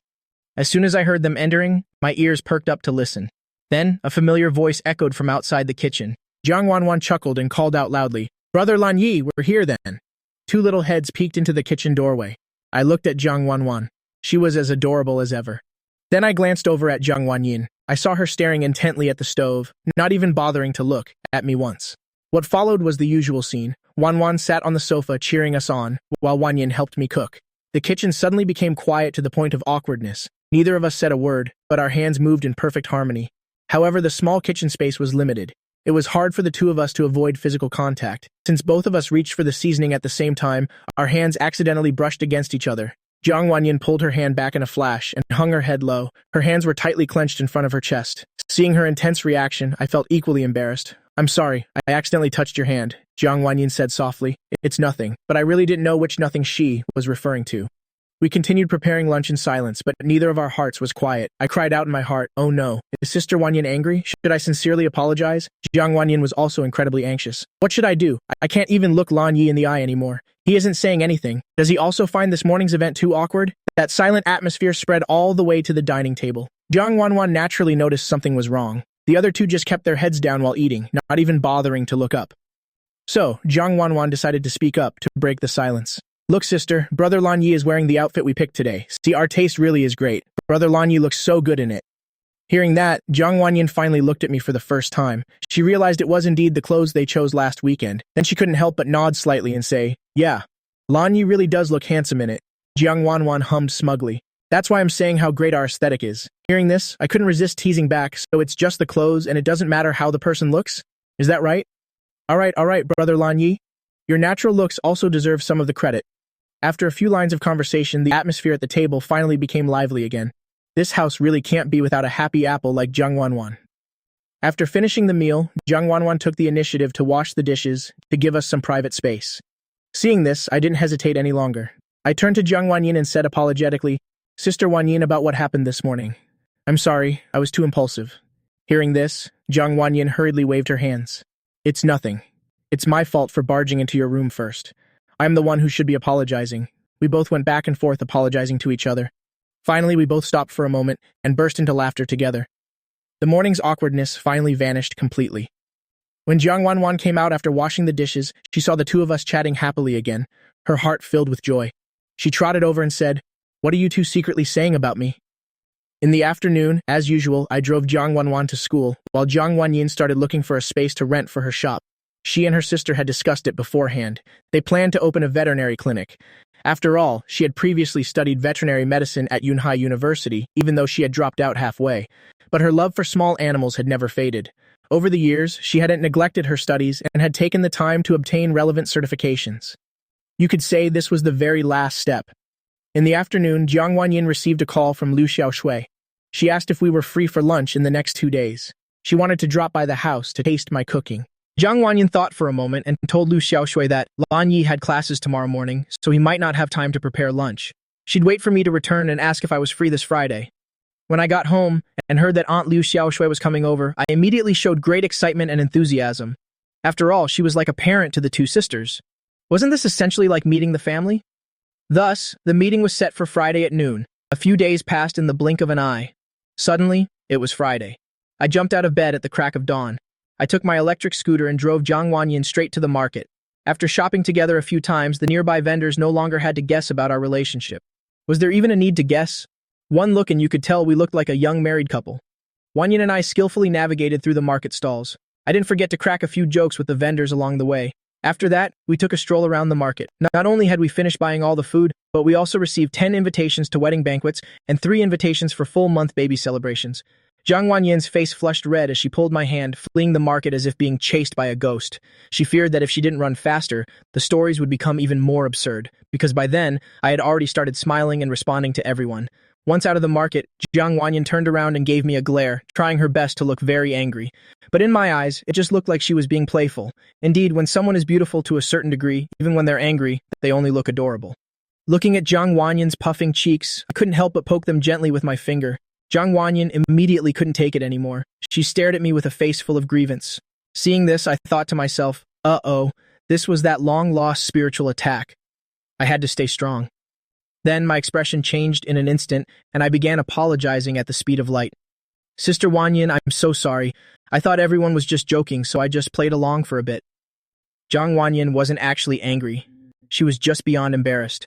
As a girl who had never even been in a relationship, how could they suddenly talk about full-month baby celebrations? Then Jiang Wanyin gave me a reproachful look. From now on, don't make jokes like that anymore. Seeing her like this, I knew better. She clearly wasn't angry. But I still played along and nodded repeatedly. Then we quickly headed back home with the electric scooter. On the way, I couldn't help but let my thoughts wander. It seemed that ever since that incident that morning. Upon arriving home, I immediately busied myself in the kitchen. Today was an important day to show off my skills to Aunt Liu Xiaoshui. I absolutely couldn't afford to make any mistakes. Seeing me so fired up, Jiang Wanyin just stood behind me, giggling to herself. She knew perfectly well I wanted to make a good impression on Aunt Liu Xiaoshui. As for me, I was completely unaware of Wang Yin's smile. My face remained as solemn as possible. I had bet the entire culinary soul of the Lan family and began seriously prepping the ingredients. Seeing me so intensely focused, Jiang Wanyan also came over to lend a hand. After all, there were quite a few dishes to cook today. By the time Jiang Wanwan woke up, she had just opened her door and could already hear from the kitchen the sound of Wang Yin and me chatting. She tiptoed quietly to the kitchen door and peeked inside like a little kitten to watch. Seeing the two of us working in such perfect harmony, her big round eyes seemed to sparkle with stars. She couldn't help but think to herself, if this isn't married life, I don't know what is. It seems the day I become Lan Yi's sister-in-law isn't far off. Then she quietly retreated back into her room. It was best not to disturb the two of them right now. All right, I'll wait until Aunt Liu shows up to make my appearance. Aunt Liu, it's okay if you're a little late. It would be best if traffic was backed up for about half an hour. At that moment, on a road somewhere in Yunhai City, Liu Xiaoshui, who was frustratedly waiting for traffic to clear, suddenly sneezed. She muttered under her breath, "What kind of road is this to have such a terrible traffic jam? Isn't it usually very convenient to get around?" By the time Liu Xiaoshui reached the apartment complex, she felt a bit annoyed as she rang the doorbell. Her plan to arrive early for a little gossip had gone up in smoke. Hearing the bell, Jiang Wanwan immediately rushed to open the door. She didn't have much of a choice. She was about to die of boredom from staying in her room. Just moments ago, she wished Aunt Liu would be late, but now she only hoped she'd hurry in so they could chat. At this time, Jiang Wanyan also came out from the kitchen to greet her. "Aunt Liu, please make yourself at home. Lan Yi is finishing up the last dish. Lunch will be served very soon." Hearing that, Liu Xiaoshui curiously approached the kitchen door to peek in. She saw me wearing an apron, tossing the wok with extreme skill. She nodded inwardly in admiration. I really did have the air of a professional head chef. Sensing someone's gaze, I turned my head and greeted Aunt Liu Xiaoshui. I told her to go ahead and sit at the table first. A little later, everyone was seated at the dining table. Liu Xiaoshui looked at the dishes spread out on the table and couldn't help but exclaim, "These two sisters are truly blessed to have Lan Yi every day, cooking such delicious meals for them." The two sisters felt a bit embarrassed hearing that, feeling as if they were just freeloaders. Just then, I brought the final dish out from the kitchen and said with a smile, "Cooking for the two of them makes me very happy as well." Once everyone was settled in their seats, Jiang Wanwan immediately began promoting the food. "Aunt Liu, hurry and try it. Brother Lan Yi's cooking is absolutely amazing. It's even better than those restaurants we went to before." Liu Xiaoshui took a bite as suggested. Her eyes instantly lit up. "Now I'm starting to feel jealous of you two as well. Nothing beats being able to eat such delicious food every day." Hearing this, I could finally breathe a sigh of relief. People often say that to win over a mother-in-law— wait, she's not a mother-in-law yet. To win the favor of elders, you must first conquer their stomachs. It seems my cooking skills are still top-notch. Then, Aunt Liu Xiaoshui began to speak and ask all sorts of questions. She started spinning me around with her inquiries. After all, besides Jiang Wanyan telling her that Wanwan and I were classmates, she knew nothing else about me. "Lan Yi, you cook so well. Is there a professional chef in your family?" "No, Aunt Liu.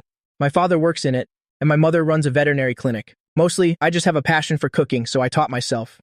Hearing that my mother ran a veterinary clinic, the two sisters' eyes both lit up at the same time. "Lan Yi, your mother really runs a vet clinic? Brother Lan Yi, that's such a coincidence. Sister Wanyan is also planning to open a vet clinic, right? Then she can talk to your mother later so she can share some practical experience. I myself really didn't expect that they were planning to open a vet clinic." This time it really was a coincidence. With my mother's personality, she'd definitely be happy to share her experience with Jiang Wanyan. Hearing about having to talk to my mother, Jiang Wanyan suddenly felt a bit nervous for some reason. I saw right through her anxiety and smiled to comfort her. "Don't worry. My mother is very easygoing. I'm just afraid you'll find her a bit too talkative then." Hearing me say that, Jiang Wanyan finally breathed a small sigh of relief. But in her heart, she was still planning. She'd definitely have to look up tips online for talking to elders later. After listening to our conversation for a while, Aunt Liu Xiaoshui asked a very important question at that moment. "Wanyan, have you found a location for the shop yet? The business registration procedures, the equipment to buy, and the operational plan, and so on.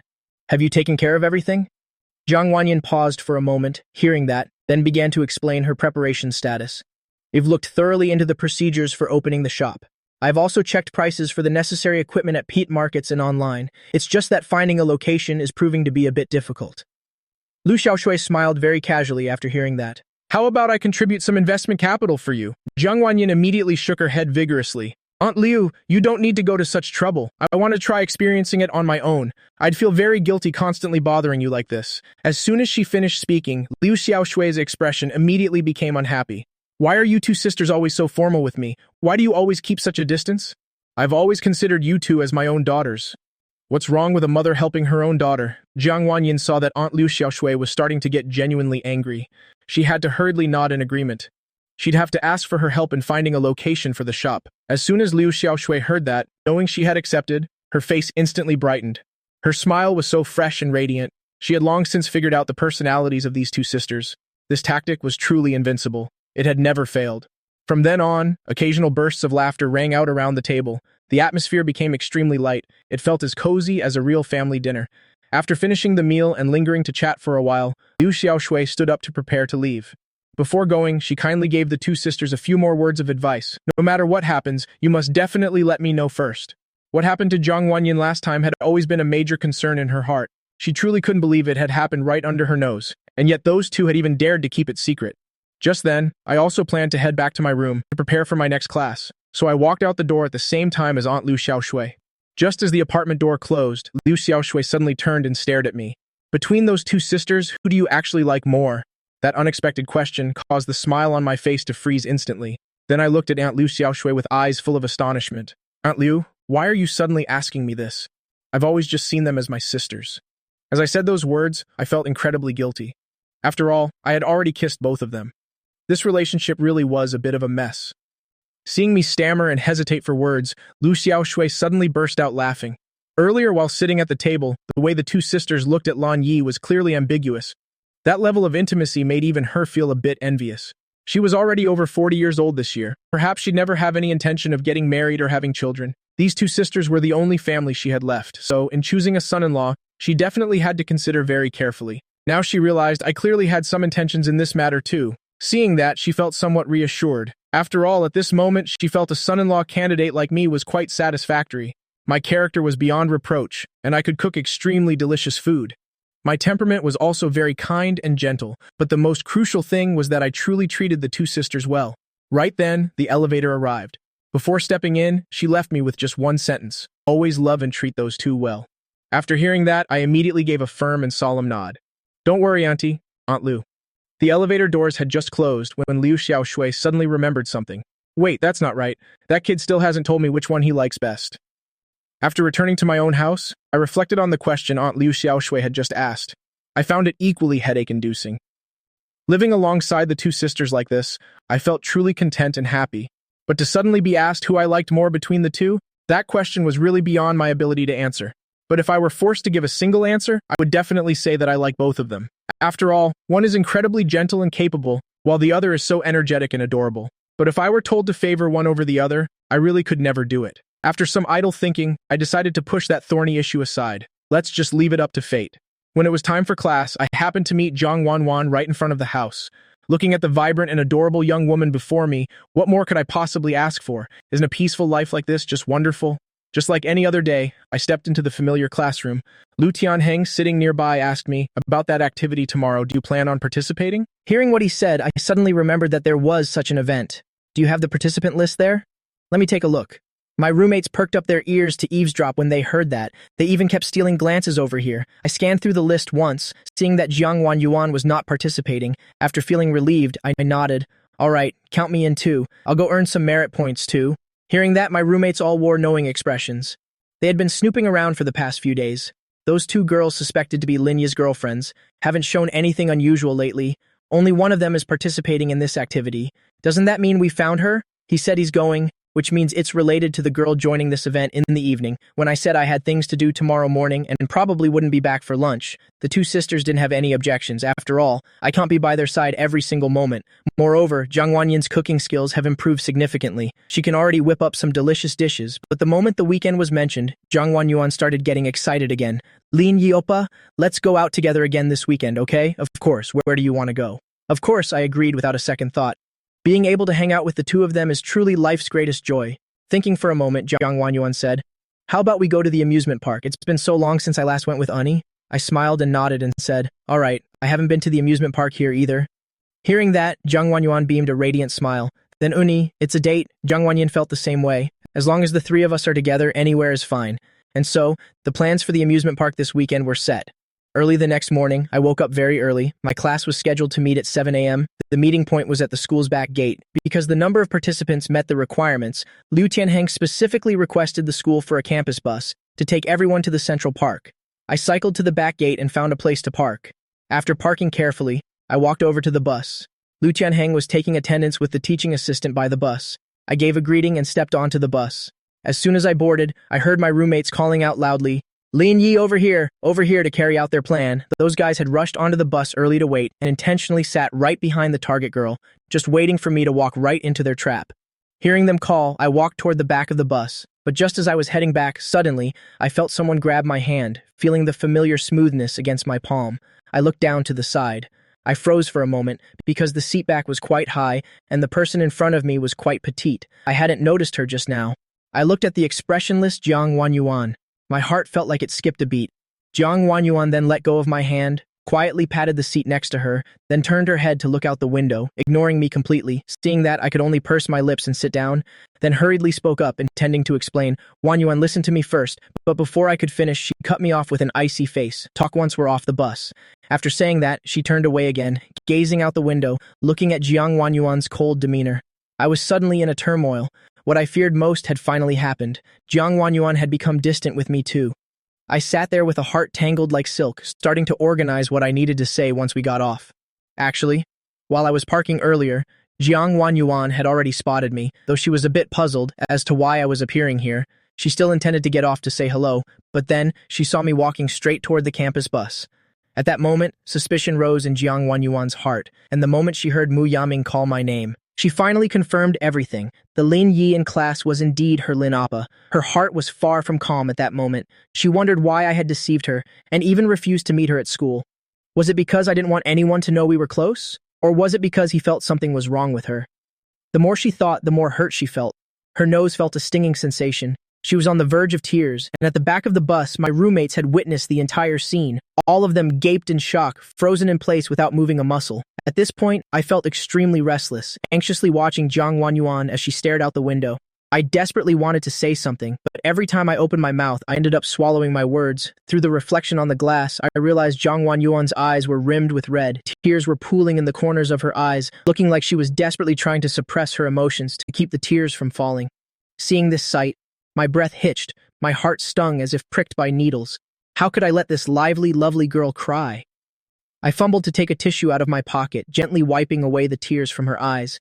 Jiang Wanyuan initially tried to dodge, but my hand gently rested on her cheek, turning her face slightly toward me. Then I spoke in the softest voice of my life. There, you won't be pretty if you're a crybaby." Hearing that, Jiang Wanyuan stopped resisting and slowly closed her eyes, letting me gently wipe away the tears at the corners of her eyes.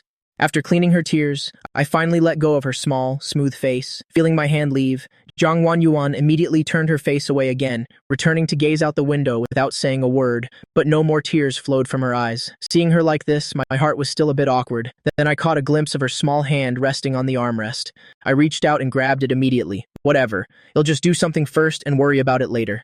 Upon noticing her hand was caught, Jiang Wanyuan began to wiggle slightly to break free, but she realized the more she struggled, the tighter I held her hand, helpless. She had to give up on escaping, allowing my large, warm hand to envelop hers. Though that smooth feeling was intoxicating, I didn't dare think too much about it, just sighed in relief.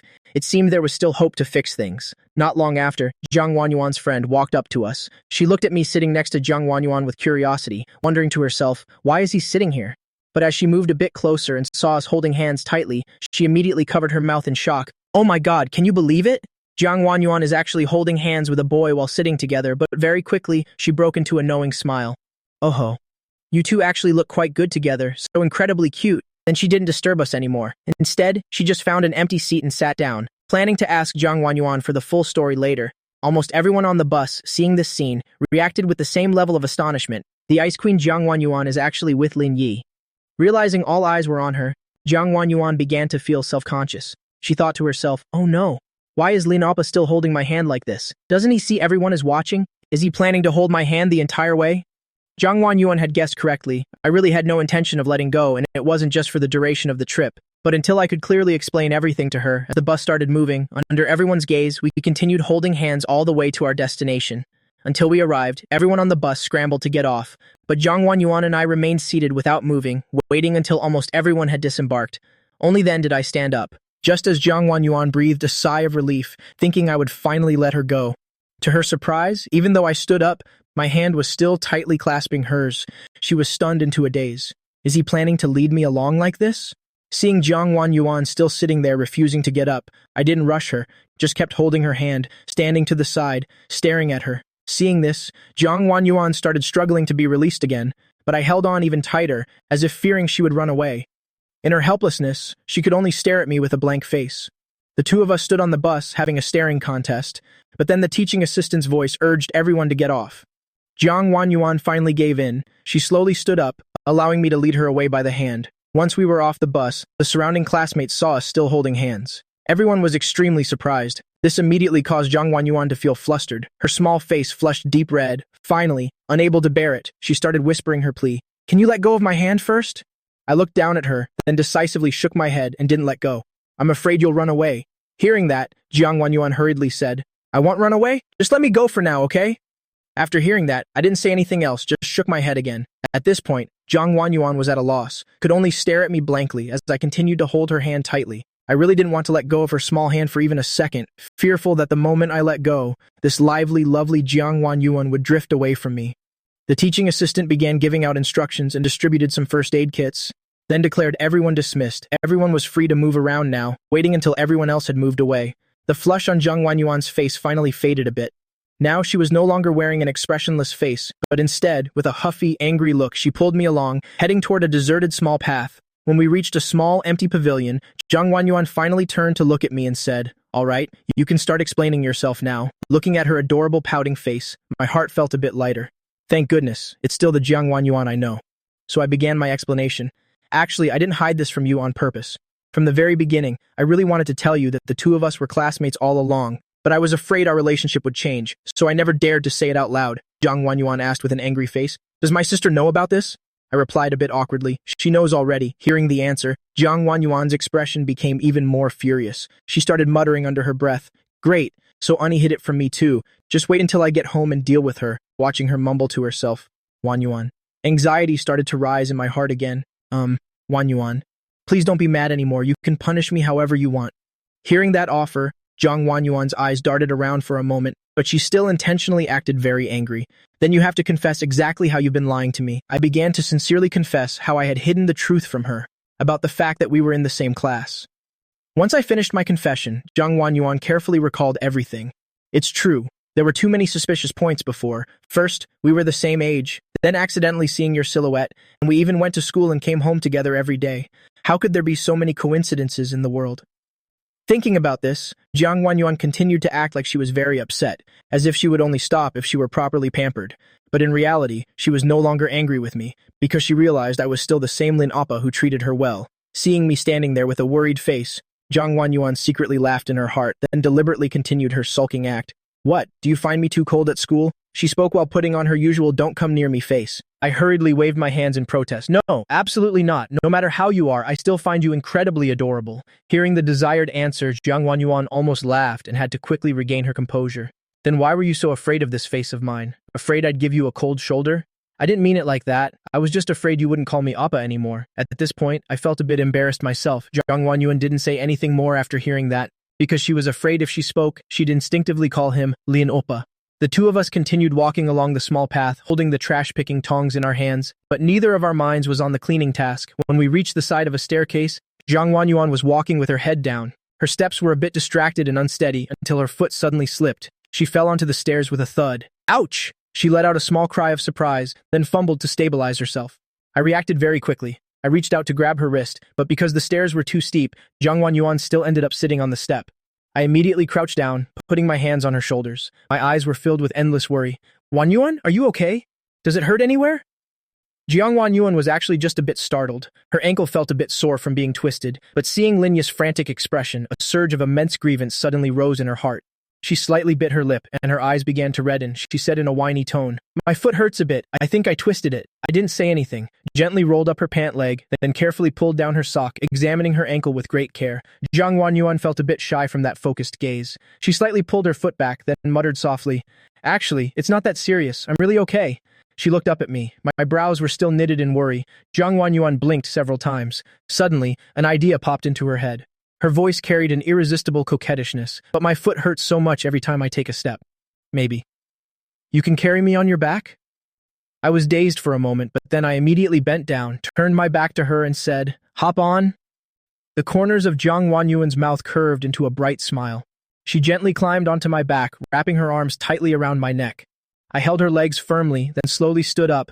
Taking slow steps forward, Wanyuan gently rested her head on my shoulder. A strange warmth suddenly overflowed in her heart. Since childhood, she had always envied kids whose fathers carried them when they were tired. Today, she finally experienced that warmth, and the one carrying her was none other than Lin Yi. Her smooth cheek pressed against my neck. She nuzzled her head affectionately. She felt my body stiffen for a moment, but then quickly relax. I didn't say anything, just silently carried her as we continued on. Each of my steps was extremely light, as if afraid of breaking the wonderful silence of this moment. Along the small park paths, the leaves swayed gently in the breeze, making soft rustling sounds. It seemed even nature had paused to witness this scene. Suddenly, Jiang Wanyuan spoke. Her voice was as soft as a passing breeze. "Lin Yi, could you promise me one thing?"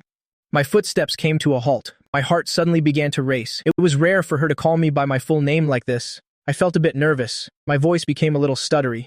"Tell me, what is it?" Jiang Wanyuan let out a soft chuckle. Her tone carried a bit of playfulness. "Can I just keep calling you Lin Yi Oppa from now on?" I was dazed once again, but then immediately nodded repeatedly. Of course, seeing me agree so readily, Jiang Wanyuan's eyes curled into crescent moons. "Also, you have to make Coca-Cola chicken wings for me for an entire week. No, make that an entire month as long as it's something you want to eat. I'll cook it all for you," I replied instantly without hesitation. "And also, you have to pick me up and drop me off at school every day. What's more, you have to walk me all the way to my classroom door. All right, from now on, wherever you want to go, I'll take you there. And most importantly, you have to treat me and Unnie very well. I will definitely treat you two sisters well forever." The more Jiang Wanyuan spoke, the more overjoyed she felt. Every time she made a request, I nodded and agreed immediately. Her voice suddenly grew softer. Finally, she whispered a sentence, "And one more thing. Don't ever leave me and Unnie." Linya's footsteps came to a complete stop. After a few seconds of thoughtful silence, I solemnly nodded and replied, "Okay, I promise you, I will never leave the two of you." Wanyuan leaned her head contentedly against my back. A satisfied smile graced her lips. Her heart was now filled with a sense of happiness. The two of them continued walking through the park, occasionally stopping to pick up some litter. Jiang Wanyuan used the tongs to pick up trash from the ground. Each of her movements was gentle and nimble. It seemed the pain in her ankle had vanished long ago. Walking a bit further, more people began to appear around us. Jiang Wanyuan felt a little shy. She gently patted my shoulder. "Okay, you can let me down now." I carefully placed her back on the ground, but my hand still held her shoulders firmly.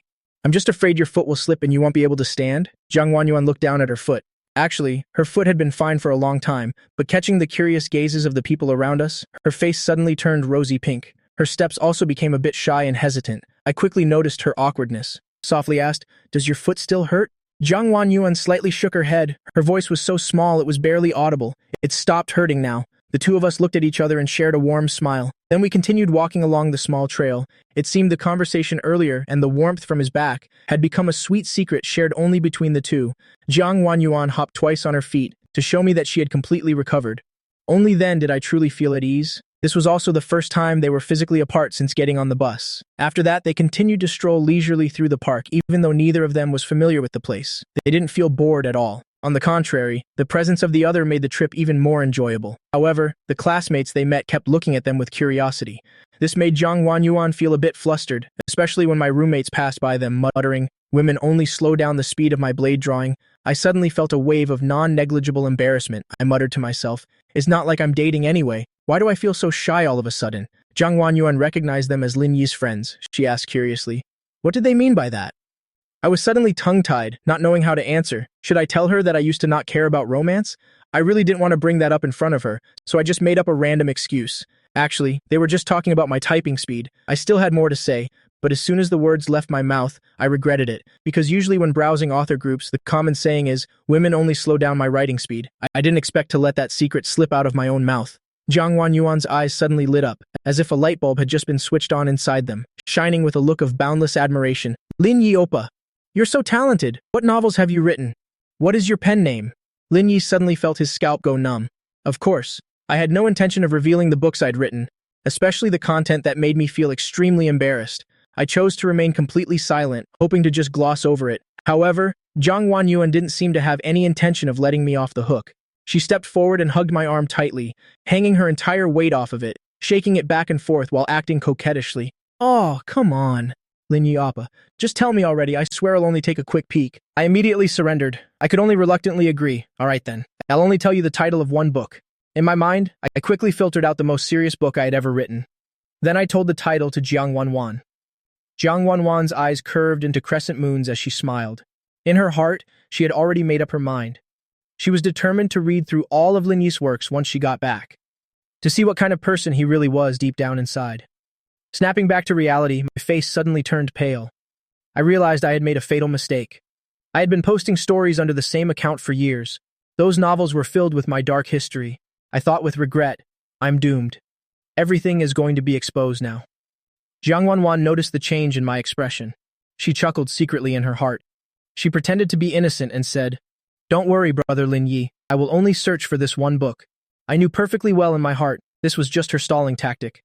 I sighed helplessly. I gave up and thought, read it if you want. There's no place for me on this planet anymore. It's time to move to another planet. Seeing Lin Yi, looking like he had nothing left to live for, Jiang Wanwan changed the subject just in time. She started chatting with me about the park scenery. She even asked me to take photos of her. I immediately cheered up. After all, it had been a long time since I updated my collection. Thus, their silhouettes were captured all over the park, accompanied by Jiang Wanwan's laughter, bright as silver bells. At 11 o'clock, everyone gathered back together. Today's task was officially over. There was no school bus for the trip back. Everyone was on their own. Most people planned to stay and play for a while longer. After all, opportunities to come here were rare. No one came to invite Lin Yi and Jiang Wanwan to join them. Everyone knew they definitely wanted to enjoy their own world for two. In reality, they really were planning to head straight home, except it was to enjoy a world of three with Jiang Wanyin. Earlier, Jiang Wanwan had called her sister to complain about her and Lin Yi hiding things from her. Jiang Wanyin only smiled, knowing her little sister wasn't truly upset. The two went to the subway station to head home. The train wasn't very crowded. They found a random spot to sit down. Jiang Wanwan stole several glances at Lin Yi, hesitating as if she wanted to say something. I noticed her unusual behavior and asked softly, "What's wrong?" Jiang Wanwan spoke up with a bit of shyness. "Brother Lin Yi, can I lean on you?" I smiled, lowering my shoulders slightly. She naturally hugged my arm. Ever since I carried her on my back today, she had fallen in love with this feeling of intimacy. A satisfied smile filled her face right now. I didn't think much of it and gently rested my head on top of hers. A faint, gentle fragrance of a young girl wafted to my nose.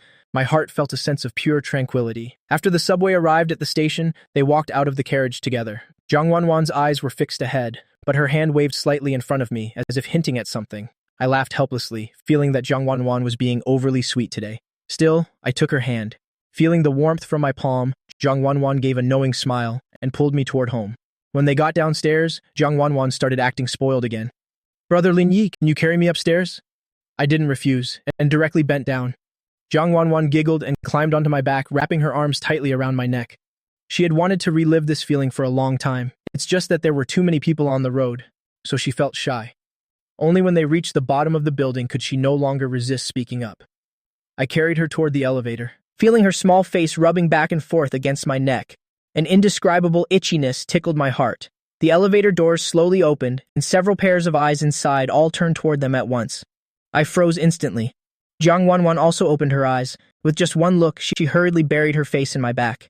The people in the elevator stepped out one by one, their gazes lingering on the two of them. Not until the elevator doors closed did Jiang Wanwan cover her face and cry out in embarrassment. "Ah, that's so embarrassing. I don't know why so many people were coming down all of a sudden." I gave a forced smile, not knowing what to say. Arriving in front of the sister's door, Jiang Wanwan jumped down from my back. She muttered, "Sister, just wait and see how I'll punish you. How dare you team up to bully me?" Stepping into the room, Jiang Wanyin had finished cooking and was sitting at the dining table waiting for them. Seeing her sister's jubilant face, Jiang Wanyin smiled and called them to eat. However, as soon as Jiang Wanwan saw her sister, she immediately switched to a resentful expression. The fact that you two are classmates, but having watched her sister grow up since childhood, she knew at a glance that she was faking it. So she just smiled and looked straight at her sister without saying another word. Jiang Wanwan clutched her chest, pretending to be hurt. "Sigh. You've already started bullying me together with brother Lin Yi. I can't even imagine how you and my future brother-in-law will treat me in the future." As she spoke, her eyes darted back and forth between the two of them, hinting wildly at Jiang Wanyin. Knowing her sister wasn't really angry, she played along and said, "How could that be? I will always be on your side." Jiang Wanwan snorted twice. "And yet you and brother Lin Yi kept it from me for so long," Jiang Wanyin explained with a smile. "Lin Yi was going to tell you at first, but you insisted on calling him brother, so he didn't have the heart to say it." Jiang Wanwan's face turned slightly red. She seemed to remember that incident, but her mouth was still stubborn. "Well, you two still could have told me." Only this time her tone was noticeably weaker. Jiang Wanyin raised an eyebrow and asked, "Well, now that you know, do you still want to call him brother Lin Yi?" Jiang Wanwan immediately raised her voice. "Of course, brother Lin Yi promised to be my big brother. He will always be mine. My brother Lin Yi." After saying that, she realized her sister was looking at her with a smirk. Her face immediately turned even redder. She quickly changed the subject and sat down to start eating, transforming her grievance into the act of eating. Lin Yi and Jiang Wanyin looked at each other and smiled. They also sat down and began their meal. Jiang Wanyin's cooking skills were nearly 80% of Lin Yi's. The home-cooked meal was as good as any restaurant's. Jiang Wanwan, this little gluttonous mouth, had been spoiled to be picky. She looked forward to coming home for dinner every day. After the meal, the three of them rested on the sofa. Jiang Wanwan suddenly had a good idea. Taking advantage of her sister not paying attention, she pounced and pinned her down on the sofa. Jiang Wanyin, pinned to the sofa by her sister, looked at her with some confusion. "What is it?" "Wanwan." Jiang Wanwan didn't answer. Instead, she directly reached out to tickle her sister's waist. She knew her sister was the most ticklish. This was the grand punishment she had specially prepared for her sister. Jiang Wanyin immediately laughed until she was breathless, laughing and begging for mercy at the same time. Stop tickling me." However, Jiang Wanwan only snorted twice, her hand movements becoming even more vigorous. Seeing that begging for mercy didn't work, Jiang Wanyan started her counterattack. She reached out to tickle her sister's waist back. The two sisters' weaknesses were identical. Before long, both were doubled over with laughter. The sofa was a scene of chaos. I sat to the side watching the two sisters play. I couldn't help but marvel in my heart. Who wouldn't want to see a scene of two beautiful sisters being so close? But not long after, I turned my head the other way. Both sisters were wearing thin t-shirts. While playing, it was inevitable for their clothes to get a bit disheveled. I accidentally caught a glimpse of things I shouldn't have seen. I coughed slightly to remind them. Only then did the two sisters stop. Realizing Lin Yi was still there, they hurriedly sat up and straightened their clothes. Jiang Wanyin and Jiang Wanwan usually played like this, but this time they momentarily forgot Lin Yi's presence. Now both felt embarrassed.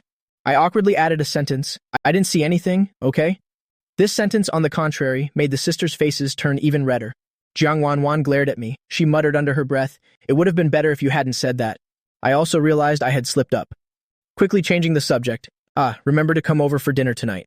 After saying that, I hurried out of the room, leaving the two sisters staring at each other in a daze. Once I was gone, Jiang Wanwan finally breathed a sigh of relief. She started sharing today's experiences with her sister. When she mentioned Lin Yi carrying her on his back in the park, the scene couldn't help but appear in Jiang Wanyin's mind. A hint of admiration also rose in her heart. After hearing her sister's story, she truly felt happy for her. How fortunate they were to have met Lin Yi that day, so her sister could have someone who loved her so much. On the other side, after returning home, had brushed aside the stray thoughts and started focusing on typing. Life with the two sisters had been so leisurely lately that it had consumed quite a bit of my manuscript stockpile. I still had to go to the amusement park tomorrow. I definitely had to write a bit more today. Despite the time pressure, I still prepared dinner for the sisters on time. Not long after, Jiang Wanyin and Jiang Wanwan came over. The three of them sat around the table, eating and chatting. While eating, I remembered what I had promised yesterday. I said to Jiang Wanyin, "Oh, right. Sister Wanyin, I spoke with my mother yesterday. In a little while, let's give her a call. You two can have a chat first." Hearing this, Jiang Wanyin immediately became nervous, but she still nodded. "Okay." I noticed her unease and comforted her. "Don't worry. My mother is very easygoing." After dinner, the three of them sat on the sofa. I made the phone call. After a few simple greetings, I handed the phone to Jiang Wanyin. "Mom, my friend is right here. Why don't you talk to her?" She took a deep breath and took the phone, trying to speak in a calm tone. "Hello, Auntie. My name is Jiang Wanyin, Lin Yi's friend." On the other end, when my mother Shen Xiaomei heard this gentle voice, her tone immediately became extremely friendly. "Is that Wanyin?" "Hello, dear. My boy usually relies on you to take care of him. My surname is Shen. You can just call me Aunt Shen." Hearing Shen Xiaomei's gentle voice, Jiang Wanyin breathed a sigh of relief. Her tension also eased quite a bit. The two began to chat with each other. Mostly, Shen Xiaomei asked and Jiang Wanyin answered. Jiang Wanwan stood by watching. She also breathed a secret sigh of relief. Although she didn't know why, but seeing her sister on the phone with Lin Yi's mother made her feel a bit nervous as well. I appeared very calm, knowing my mother's personality very well. I knew for sure she would definitely like Jiang Wanyin. After hanging up the phone, I looked at Jiang Wanyin and asked with a smile, "How was it? My mom is easy to talk to, right? Did you two get along well?" Jiang Wanyin nodded, a relieved smile on her face. "Aunt Shen is very kind. She even asked me to add her on WeChat. She said if anything happens, just ask her directly." As she spoke, she took out her phone and quickly added Shen Xiaomei on WeChat. During the phone call just now, Shen Xiaomei didn't mention much about opening the shop. Instead, she kept dropping hints to probe the relationship between her and me. Although Jiang Wanyin was a bit shy, but she still answered truthfully. Shen Xiaomei, thousands of miles away, was filled with excitement after hanging up. Her face was beaming. She keenly sensed that the relationship between Jiang Wanyin and her son was not normal. In her heart, she had already begun calculating how to dig for more news. Lin Tao, seeing his wife's expression, shook his head helplessly, knowing she was about to pull some kind of stunt again. Jiang Wanyin put down the phone. She sighed with relief in her heart. This conversation probably didn't leave a bad impression on Aunt Shen, right? Afterward, the three of them began discussing the details of opening the shop. The atmosphere was very relaxed and joyful. In the evening, the two sisters went to bed early to save up their energy, preparing for the trip to the amusement park tomorrow. Who would have thought that as soon as Jiang Wanyin lay down, her phone would ring with a WeChat notification? She picked up her phone and saw it was a message from Shen Xiaomei, so she hurriedly sat up to reply. Jiang Wanwan also leaned in, looking curiously at the screen. The two began to chat about family matters. Jiang Wanyin revealed that they were currently neighbors. When Shen Xiaomei saw this message, her eyes lit up. She became even more certain in her heart that the relationship between Jiang Wanyin and her son was definitely not simple. The two chatted for a long time. Through indirect questioning, Shen Xiaomei learned that the three of them ate and lived together almost every day. Although Jiang Wanyin repeatedly emphasized they were just friends, but Shen Xiaomei had already formed her own opinion in her heart. Seeing that it was getting late after they wished each other good night, Shen Xiaomei excitedly shook awake the sleeping Lin Tao. Wake up now.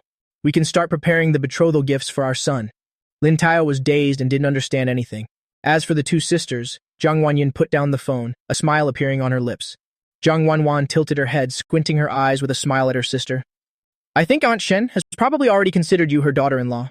Jiang Wanyin's face turned beet red. She hurriedly denied it. "Don't talk nonsense. Lin Yi and I are completely innocent." But deep down, she secretly felt a bit of expectation. She even began looking forward to the next conversation with Shen Xiaomei. The two sisters played for a while and then fell asleep in each other's arms. Early the next morning, the three of them gathered at home. After finishing breakfast, they set off for the supermarket to buy snacks and drinks. My backpack was stuffed full. The three of them then walked together to the subway station. The two sisters were still heart-stoppingly beautiful today. They both wore simple white t-shirts and long pants, simple yet stylish nonetheless. Even without wearing skirts, the rate of passers-by turning their heads was still extremely high. I looked at the gazes of passers-by focused on them. I felt a bit uncomfortable in my heart. I started considering whether or not to buy a car. Doing so wouldn't just be convenient for travel, but it could also block those unnecessary stares. I silently recalculated my savings. I felt that buying a used car would probably be fine. I planned to ask Mu Yaming about it later. After all, his family was in the car business. The three of them went to the subway station. Since it was a weekend morning, the train carriage wasn't very crowded. They found a random spot to sit down. As soon as Jiang Wanwan sat down, she naturally leaned her head on my shoulder. I didn't feel anything was wrong either, just letting her lean against me. Jiang Wanyin, sitting next to us, felt a bit uneasy in her heart. She stole a glance at her sister and Lin Yi, thinking to herself, did Wanwan lean on Lin Yi like this last time? It looks quite comfortable. I wonder what that feeling is like. Realizing her own thoughts, Jiang Wanyin hurriedly shook her head, trying to brush away those stray ideas. She told herself that it was enough for her sister to lean on him. She shouldn't be thinking nonsense. Jiang Wanwan seemed to have noticed her sister's unnaturalness. Her heart stirred slightly. Suddenly, she stood up. Jiang Wanwan's sudden action of standing up made both Lin Yi and Jiang Wanyin feel confused. She walked around to the other side of her sister and sat down. She gave Jiang Wanyin a gentle nudge, forcing her sister to move closer toward me. Jiang Wanyin was forced to sit right up against me, a dazed look on her face. Jiang Wanwan leaned close to her sister's ear and whispered with a hint of playfulness. Sister, you should try leaning on brother Lin Yi too. It's really comfortable. Only then did Jiang Wanyin understand her sister's intention. Her face immediately blushed pink. She was a bit shaken, but felt shy. She softly declined. Stop joking, that's not very good. Jiang Wanwan still wouldn't let it go, continuing to urge her. Just try it. It's not like you'll lose anything.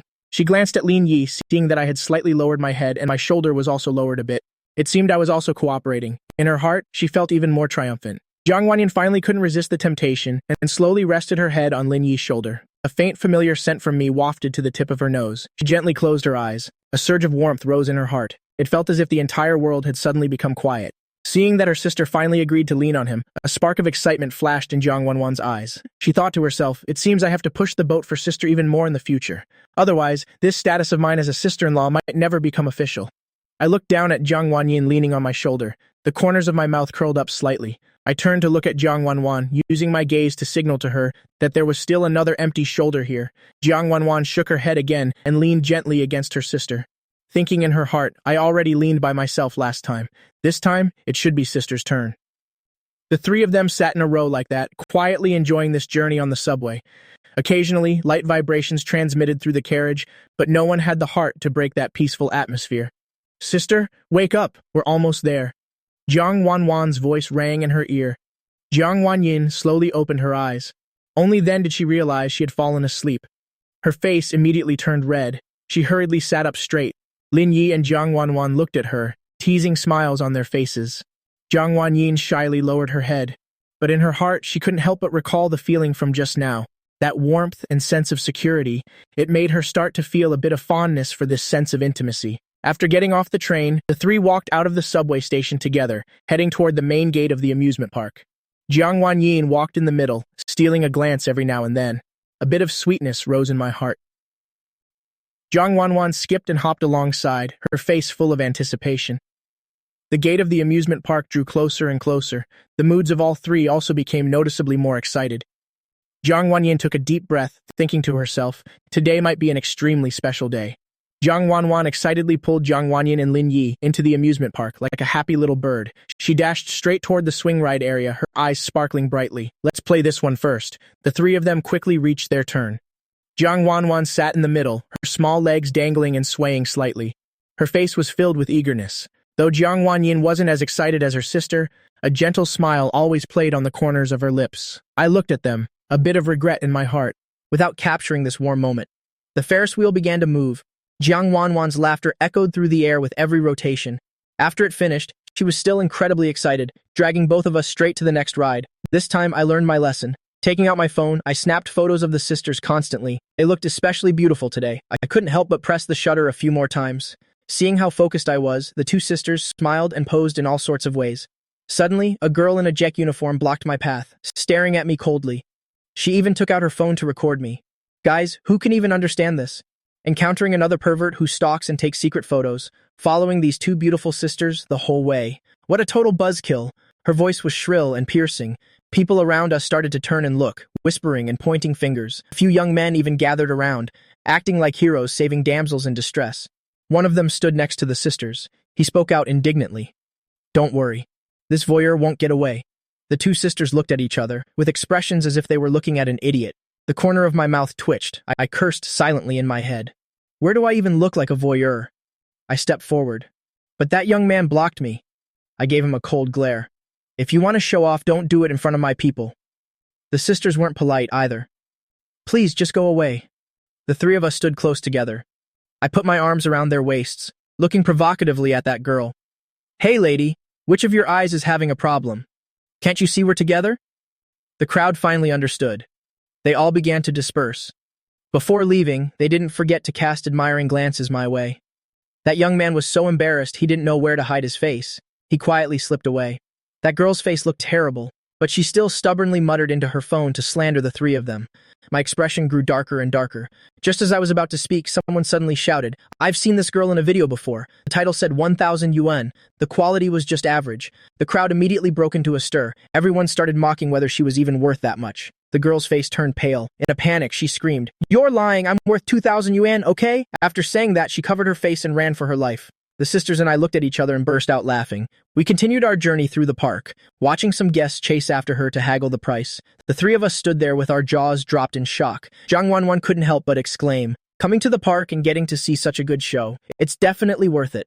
The three of us shook our heads and left the crowd behind, thinking to ourselves, Seriously, you meet all kinds of weird people these days. After playing a few more games, the comedy from earlier was tossed to the back of our minds. Only the nickname 2,000 Yuan Sister remained as an inside joke. When we arrived at the roller coaster, Jiang Wanyin looked up at the towering tracks. Hearing the piercing screams echoing from above, she started feeling restless. She had always had an aversion to thrill rides, but seeing the expectant eyes of her sister and Lin Yi, she gritted her teeth and decided to brave the line. Jiang Wanyan's face grew paler and paler. Jiang Wanwan and I noticed her unease, softly comforting her. Sister Wanyan, if you're too scared, then we don't have to do this. Exactly. How about we go for something gentler instead? Jiang Wanyan shook her head, forcing a strained smile. It's okay, I can do it. The three of us sat on the coaster. Jiang Wanwan sat on the far end. Jiang Wanyan and I sat in the middle. The coaster began to move slowly. Jiang Wanyan's palms were drenched in sweat. Jiang Wanwan and Lin Yi both held her hands tightly, encouraging her. Sister, just hold on to our hands tightly. Just scream as loud as you can, and the fear will vanish. Jiang Wanyan felt the warmth from both sides. She felt a little more at ease. As the coaster climbed to its highest point, Jiang Wanyan's heart felt like it would leap out of her chest. She held her breath. Her eyes were shut tight. All she could hear was the whistling wind and her sister's excited screams. Suddenly, I gave her hand a gentle squeeze. She struggled to open her eyes and saw that I was still smiling, with eyes full of reassurance. Right at that moment, her fear seemed to fade away a bit. She took a deep breath, tried to open her mouth, and screamed along with her sister. Though her scream was a bit weak, the fear in her heart had truly lessened a lot. After the coaster came to a stop, Jiang Wanyan was still clutching my hand tightly, as if I were her only anchor at this moment. Jiang Wanwan saw everything. A small smile tugged at the corner of her mouth, but she didn't say a word. She let go of her sister's hand and walked to the other side, just so Lin Yi could lead Jiang Wanyan along. As the park became more crowded, the waiting lines became painfully long. Jiang Wanwan pouted while scrolling through the ride info. So many of these have such long waits. We won't be able to get on many at this rate. I smiled and comforted her. It's okay. We can pick the less crowded ones first. Jiang Wanwan nodded. Okay, that works too. The three of us headed for the less popular rides. Though they weren't as thrilling as the roller coaster, they still had a lot of fun. After all, it wasn't about the ride itself, but who you were riding with. Naturally, you can't visit an amusement park without going to the haunted house. Standing at the entrance of the line, Jiang Wanwan's face was full of excitement. I wonder if this haunted house is scary. It would be great if it was super terrifying. I raised an eyebrow. What's up, Wanwan? Do you like this spooky stuff that much? Heh, of course. Jiang Wanwan tilted her small face up. Nothing like this can scare me. My gaze drifted between the expectant Jiang Wanwan and the anxious Jiang Wanyin, watching them closely. I wondered to myself, is the gap in courage between these two sisters really this big? Since it wasn't too crowded, it was soon their turn to walk in, holding hands. The moment they entered the darkness, I immediately felt two small hands clutching mine tightly. Jiang Wanyin was practically glued to me, keeping her eyes squeezed shut, not daring to look. That's normal for Sister Wanyin. But Wanwan, didn't you say you weren't scared? I asked softly. Walking through the pitch-black tunnel, eerie music occasionally echoed in our ears. Suddenly, a nearby prop let out a ghostly howl. Jiang Wanyin, who was pressing close to me, jumped in fright, almost burying herself in my chest. And Jiang Wanwan, who was leading, suddenly froze. She slowly shuffled her feet back toward me. It's just average. Jiang Wanwan's voice trembled slightly. Lin Yi, if you and sister are too scared, you can stand a bit closer to me. I looked at her trying so hard to act calm. The corner of my mouth turned up slightly. I didn't call her out. I just silently took a step forward, standing right beside her, thinking it was better not to embarrass her. Otherwise, she'd definitely be sulking later. Feeling the warmth from beside her, Jiang Wanwan breathed a sigh of relief, struggling to move, her slightly stiff legs to keep walking. This haunted house was quite large. It would take over 10 minutes to finish, but only 5 minutes in, Jiang Wanwan, who had volunteered to lead, was now clutching my arm tightly. One person clinging to the left, another pulling on the right. I could only shuffle forward slowly. Soon, the group behind us caught up. A couple walked past us hand in hand, staring curiously at our trio. Noticing the look, Jiang Wanwan quickly let go of Lin Yi's arm and stepped aside. Her big talk at the entrance made her feel a bit embarrassed now. I found this version of Jiang Wanwan very cute. I proactively took her hand and led her forward. While walking, I didn't forget to comfort both of them. It's really okay. Just keep in mind that they're all fake. Then you won't be scared anymore.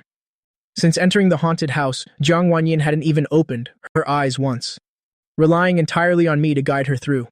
Hearing what I said, she hesitated on whether to take a peek. Just then, she felt something poking her shoulder. Thinking it was her sister's hand, she opened her eyes and looked to the side, immediately sucking in a sharp, cold breath. Beside her was a skeleton prop. Stretching out a bony hand to poke her, she didn't scream. Instead, she used every ounce of strength to jump the other way. This sudden push knocked me off balance. I fell toward the other side, taking Zhang Wanwan down with me. The three of us didn't stop until we hit the wall in a dark corner. Zhang Wanyan was trembling all over, wrapping both arms tightly around my neck, hanging her whole body against my chest, with reddened eyes, looking like she was about to burst into tears. I quickly used my free hand to gently pat her back, comforting her tenderly. It's okay. They're all just fake props. I'm right here. Don't be afraid. My other arm was being squeezed by Zhang Wanwan, who had reached her limit.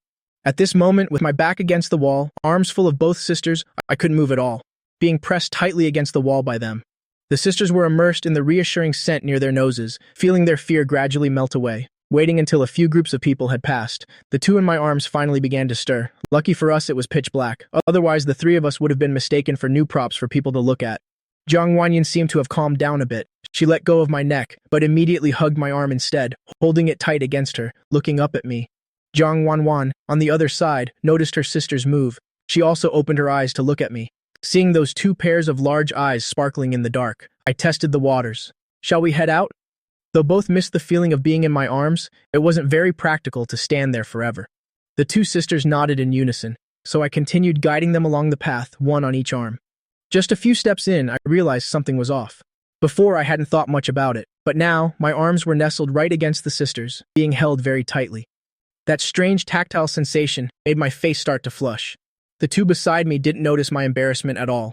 They just kept holding me close. It was a walk of both agony and bliss until we reached the exit. I finally breathed a sigh of relief, trying to calm my slightly racing heartbeat. As the three of us stepped out of the haunted house, we immediately attracted the attention of everyone there. Right now, both sisters looked incredibly cute and in need of protection. Their charm had multiplied tenfold. On the other hand, the looks I received were quite judgmental. Feeling the scrutinizing glares all around, I quickly hurried away. It felt like thousands of swords were stabbing me. Once we were outside, who would have thought they'd still be clutching my arms tightly? Seeing this, I could only suggest we go get some food. After all, it was already lunchtime. Once they agreed, I had to head to the restaurant carrying this sweet burden, ignoring all the stares from passers-by. When we reached a table in the restaurant, the two finally let go with reluctant faces. I sat down, finally regaining my freedom. I let out a breath. Even though it felt great, being stared at the whole way was a bit much to handle.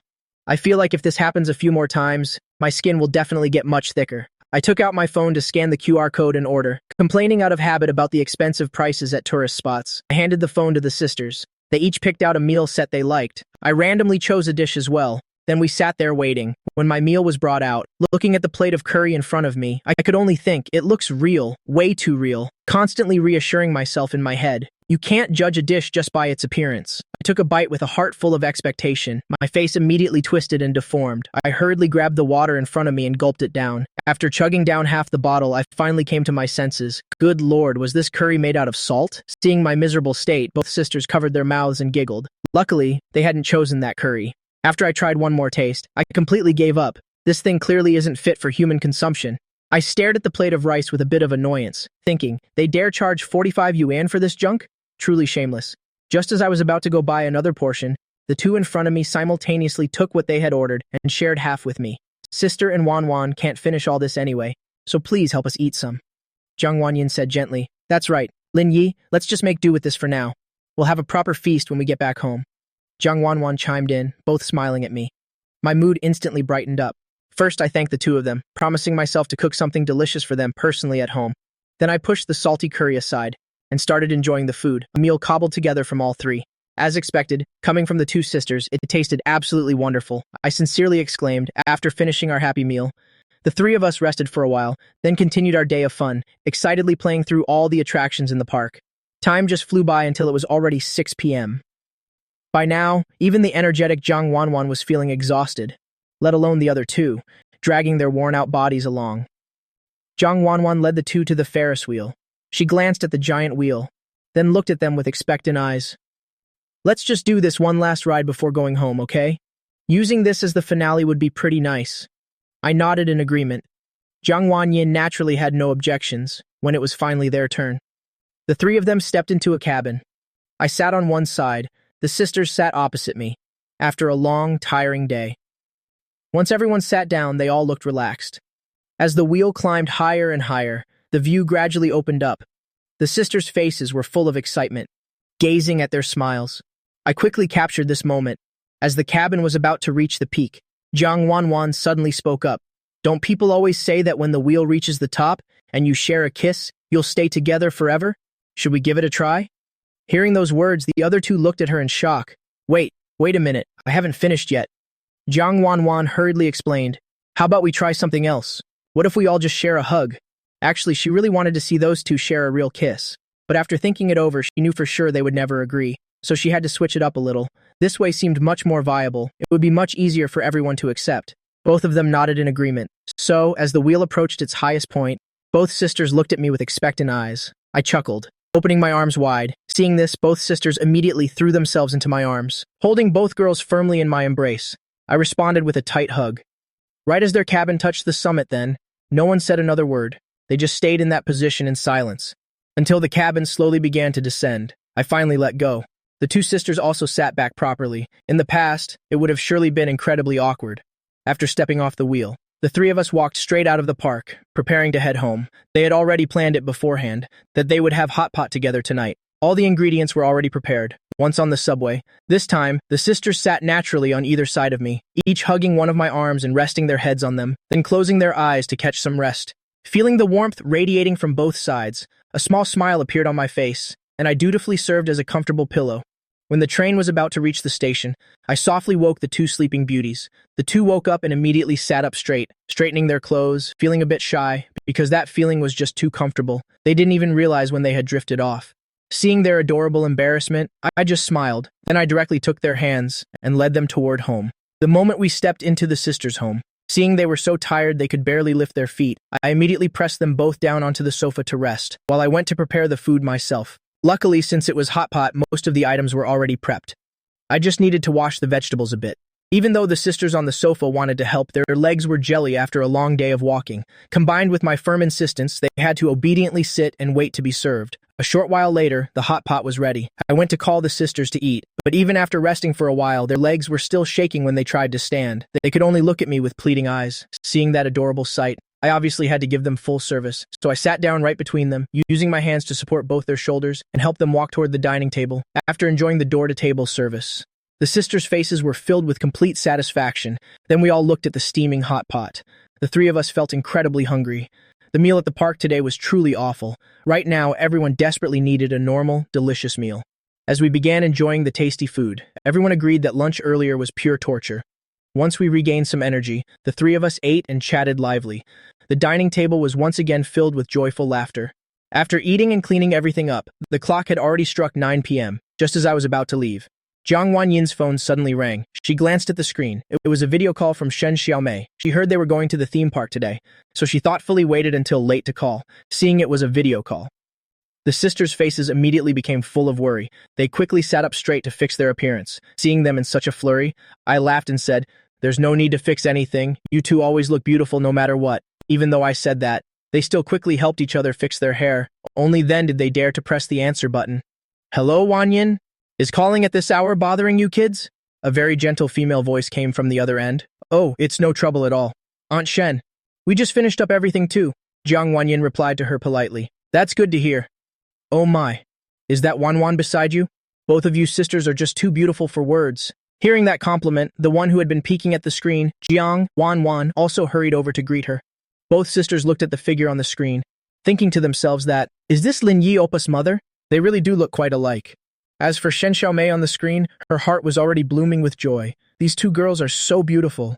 My son suddenly gave me such a huge surprise. Not bad. Not bad at all. Then, her eyes lit up as she began chatting with the two sisters. It's true that the more a mother-in-law looks at her daughters-in-law, the more she likes them. I sat beside them, watching my mother talk for ages, yet she didn't mention a single word about me. A look of helplessness flashed across my face. Am I the stepchild here? I thought to myself. Seeing it was almost 10 o'clock, I didn't forget to remind my mother. It's late, Mom. Wanyun and I have an 8 o'clock class tomorrow morning. Suddenly hearing her son's voice, Shen Xiaomei was stunned. Are they still together at this hour? Could they have already started living together? Does that mean she'll be holding a grandchild soon? Seeing my mother's grin stretch from ear to ear, I knew immediately she was overthinking things again, so I quickly reminded her once more. The sisters haven't even showered or gotten ready for bed yet. Chatting is fine, but... Shen Xiaomei, lost in dreams of playing with her grandchildren, replied absent-mindedly, then happily bid the sisters goodbye and hung up. My mom talks a bit too much, and her imagination is quite wild. Please don't mind her, I explained awkwardly. Hearing this, the sisters quickly said it was fine. They felt Shin Xiaomei was a very friendly elder. Seeing them say that, I felt happy too, so I didn't say anything more. After saying goodnight, I returned to my own apartment. As I left, I thought, wouldn't it be more convenient to stay with the sisters so I wouldn't have to keep running back and forth every day? But then I shook my head and dismissed that unrealistic thought. Just go home, shower, and sleep. The next day, I woke up very early. Today is a day worth commemorating as Wang Yuan and I go to school together as classmates for the first time. When I opened the door and saw Wang Yuan, she immediately came forward and hugged my arm, giving me a sweet smile. Lin Yi Oppa, let's go to school. Seeing her so full of energy, my mood brightened along with hers. A beautiful day starts here. Leading the little decoration on my arm downstairs, this time after getting on the bike, she naturally hugged my waist, pressing her body close to mine. Feeling the warmth radiating from behind, my heart was filled with joy. Only one weekend has passed, yet their relationship has progressed by leaps and bounds. It's truly wonderful.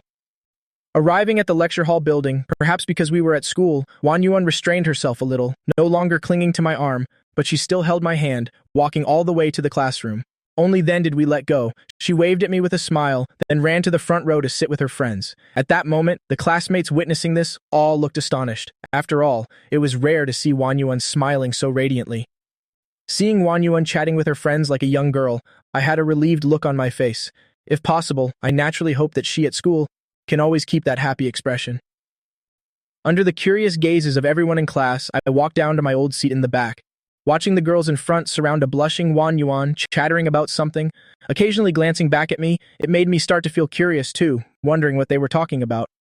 I felt a sense of restless anticipation, waiting until class was about to start. As they sat down next to me, my friends began questioning me incessantly. For the past 2 days, they had been tagging me nonstop in the dorm group chat to ask about everything, but I had given vague answers and avoided them. Now it seemed that if I didn't give them a proper explanation today, they wouldn't leave me alone. So I had no choice but to answer, omitting most of the important details, of course, just saying I met the sisters through some business, and now we've become closer. Naturally, concerning the relationship they cared about most, I strictly maintained that we were just friends. Every time they heard that answer, the whole group looked at me with disdain. Friends, my foot. Do you think we're blind? Holding hands all the way to school like this? If she's not your girlfriend, is she your sister-in-law or something? I didn't say anything to that. After all, everything between us is completely pure, with a clear conscience. After temporarily answering their questions, they finally settled down. Waiting until the break, I suddenly remembered. I still had main business to attend to. Yaming, I'm planning to get a used car. Does your family have anything reasonable? Definitely. But why do you suddenly want to buy a car? Well, since I'm living off campus now, having a car to get around would be more convenient.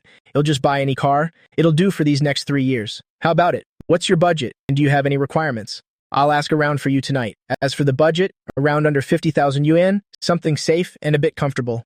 The people nearby also overheard their conversation, and everyone was very surprised. Why do you suddenly want to buy a car? Tan Shinin put on a gossiping look, looking at him and asking, Old Lin, who are you planning to drive in this car? And it has to be safe and comfortable too. Isn't this basically a family car? Hearing that, the rest of them also looked in agreement. Something this sudden is definitely suspicious. Seeing their suspicious faces, I coughed slightly, putting on a look of total righteousness.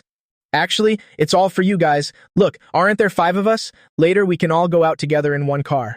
They all looked at me like I was full of it. Looking at me and thinking for a moment, they knew perfectly well it was because of the Zhang sisters. But they still began advising me earnestly. Old Lin, you have to be careful. Don't get scammed. Realistically, you've only known each other for half a month. It's best not to spend too much money on them. I knew my brothers were looking out for me, but what I didn't say was, it seems like right now, I'm mostly spending Zhang Wanyan's money. When we go grocery shopping, I never get a chance to pay. Every time I intend to pay, Zhang Wanyan will look at me with her big, round eyes as if to say, if you pay, it'll snatch your phone away. Even with buying clothes or going out before, it was the same. It seemed like I was the one mooching off her. But I still didn't give the group all the details, only explaining. The 2 sisters are absolutely not that kind of people. Seeing me say that, the others didn't say anything more, but they still decided they would help me vet them thoroughly later. Waiting until noon when I got home, I also briefly mentioned the car purchase to the 2 sisters at the dining table. Hearing this, they both looked astonished. I could only give a reason similar to before, because I certainly couldn't say I was buying it to serve them. Otherwise, they would definitely object. After finished informing them, I also took advantage of the time after lunch to report to my mother. When she heard me say I wanted to buy a car, Shen Xiaomei didn't have much of a reaction. She immediately guessed her son was buying it for the 2 sisters, and felt a bit relieved in her heart. My son finally knows how to be thoughtful. As for worrying about her son being scammed, there was absolutely no such worry. Not to mention that since childhood, Lin Yi had always made her and her husband feel very secure. Even the idea of her son being kept by someone she already knew about, so what was there to worry about? But she still made a request. Go buy a new car. After all, your future daughter-in-law can use it later, so buy a good one. Hearing that, I replied very decisively, I have no money. Although I've saved quite a bit since I was a kid, it's still not enough to buy a new car. Besides, I think a used car is just fine. Shen Xiaomei heard that and said directly, you only need to pay the deposit. Your father will take care of the rest. Dad, shouldn't you be the one to say you'll take care of it now? Unable to argue with Mom, I had to agree just to get it over with. I'll just consider it a loan and pay them back by taking care of them later. And so, my plan to buy a used car was upgraded to buying a new one. And my poor father still has no idea that he's about to shoulder the debt for a car. Everything was decided just like that. First, I sent a message to Mu Yaming to inform him of the situation. He told me to research online first, then come see if his family's shop has any in stock. If not, then hell help me order one. As good brothers who have lived together for a year, I sent a thank you, scheduled a meal, and said nothing more. In the future, if he needs anything, I certainly won't refuse. Then I invited the two sisters to pick a car together. Jiang Wanyin actually has a license, but she got it many years ago and has never even touched a steering wheel. As for Wan Yuan, it goes without saying, if she drove, she'd definitely be a menace on the road. So her sister wouldn't even let her take the license test, since they didn't know anything about cars. They both only paid attention to the car's appearance. Then they both simultaneously liked several small, cute, chili-steamed fish head-style cars. They looked adorable after all. I was speechless for a moment. Even though the cars were cute, I still wanted to buy something with better safety and comfort. After all, I planned to take the two sisters everywhere. We should look at some slightly larger ones. They'll be more comfortable to sit in. Seeing the two sisters look a bit confused, I spent 5 minutes educating them on car basics and the differences between them. Though they were still a bit fuzzy on it, they both listened and began choosing cars on their phones. It was clear they really understood as they began picking out a few cars that matched my expectations. Since there were no classes in the afternoon, 3 of us kept exchanging ideas and discussing for several hours. Finally, we picked a target, a hybrid SUV. Appearance, space, safety, and comfort were all up to standard. Most importantly, it came in a pink version. The two sisters were very satisfied with that. After sending the car info to Mu Yaming, I just had to wait for a message to go see the car. Thinking about getting the first car of my life, I felt a little excited too. Usually, I only got to drive the family car when I went home for holidays, never thinking I'd own my own car. However, my secret stash is about to be emptied this time, so it hurts a little bit. But thinking about being able to take the sisters anywhere they want, I felt relieved immediately. It's still a bargain.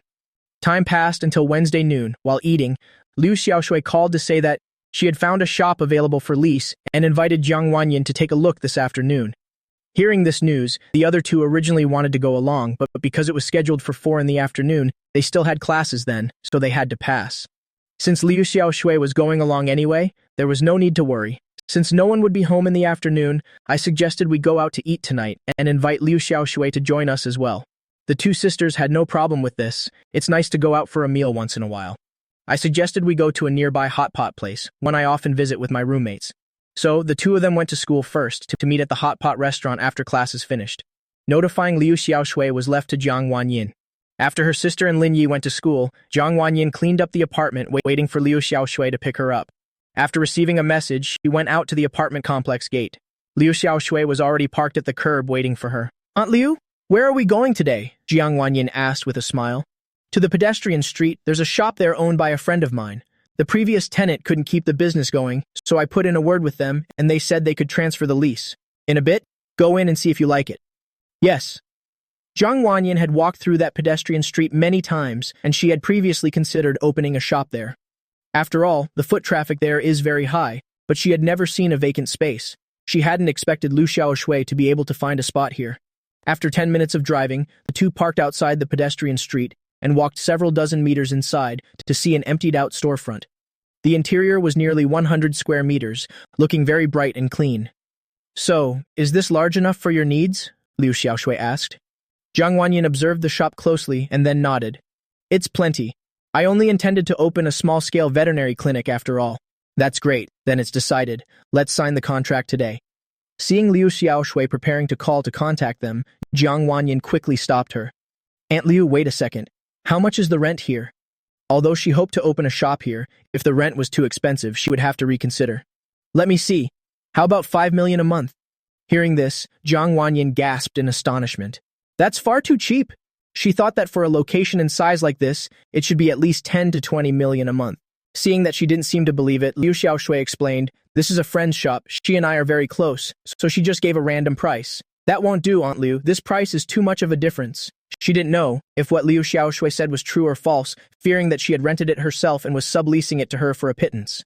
Seeing she absolutely refused to believe it, Liu Xiaoshui also felt very helpless. Whenever it involved money, neither of the sisters would ever rely on her. Though they actually didn't lack money, this still gave her a headache. Then how about I call my friend to come directly and sign the contract with you, okay? Saying that, she immediately made a phone call. A moment later, a woman around Liu Xiaoshui's age, elegantly dressed, walked into the shop. As soon as she arrived, she smiled and greeted Liu Xiaoshui. Xiaoshui, has your niece approved already? Then we should get ready to sign the contract right now. Liu Xiaoshui pulled Jiang Wanyin closer. Wanyin, this is Aunt Chen. She'll be your landlord from now on. Hello, Aunt Chen. Jiang Wanyin greeted her politely. Hello, it's Wanyin, isn't it? Oh my goodness, whose daughter is this beautiful girl? Do you have a boyfriend yet? How about I introduce you to someone? Enough already. Come on, focus on the main business first. Liu Xiaoshui reminded her from the side. All right, look how much Xiaoshui dotes on you. Seeing the contract placed in front of her, Jiang Wanyin still voiced her concern from before. Aunt Chen, isn't this rent a little bit too cheap? Though asking this was a bit silly, she didn't want Liu Xiaoshui to sacrifice too much for the two sisters. Don't worry, you're Xiaoshui's daughter. So you're like my adopted daughter too, so Aunt Chen has to give you a discount. But seeing that Jiang Wanyin was still about to refuse, the two of them launched a full-scale assault on her with all sorts of arguments. They played off each other, making her head spin from listening. It was as if she didn't rent it, she would be the one suffering a loss. So eventually, she signed the contract in a dazed state. Regardless, Liu Xiaoshui would never harm her. And so, the first step was completed. Next would be the paperwork and decorating the shop. Liu Xiaoshui already had arrangements for this as well, saying she had a friend in construction who could help put her in touch. At this moment, Jiang Wanyin suddenly felt opening a shop was all too simple, as everything had already been planned out for her. In her heart, she felt even more grateful to Liu Xiaoshui. She hadn't expected that someone who only had a brief past relationship with her father would now take care of her and her sister so thoroughly. Once everything was sorted, it was nearly 6 in the evening, and they rushed over to the scheduled dinner location. Sitting in the passenger seat, Jiang Wanyin hesitated, before finally turning to look at Liu Xiaoshui. Aunt Liu, do you want to move in with me and Wanyuan? Hearing this, Liu Xiaoshui was stunned for a moment, then she slowly pulled the car over to the curb and turned to look at Jiang Wanyin. Why did you suddenly think of that? Hearing this, Liu Xiaoshui was stunned for a moment, then she slowly pulled the car over to the curb and turned to look at Jiang Wanyin.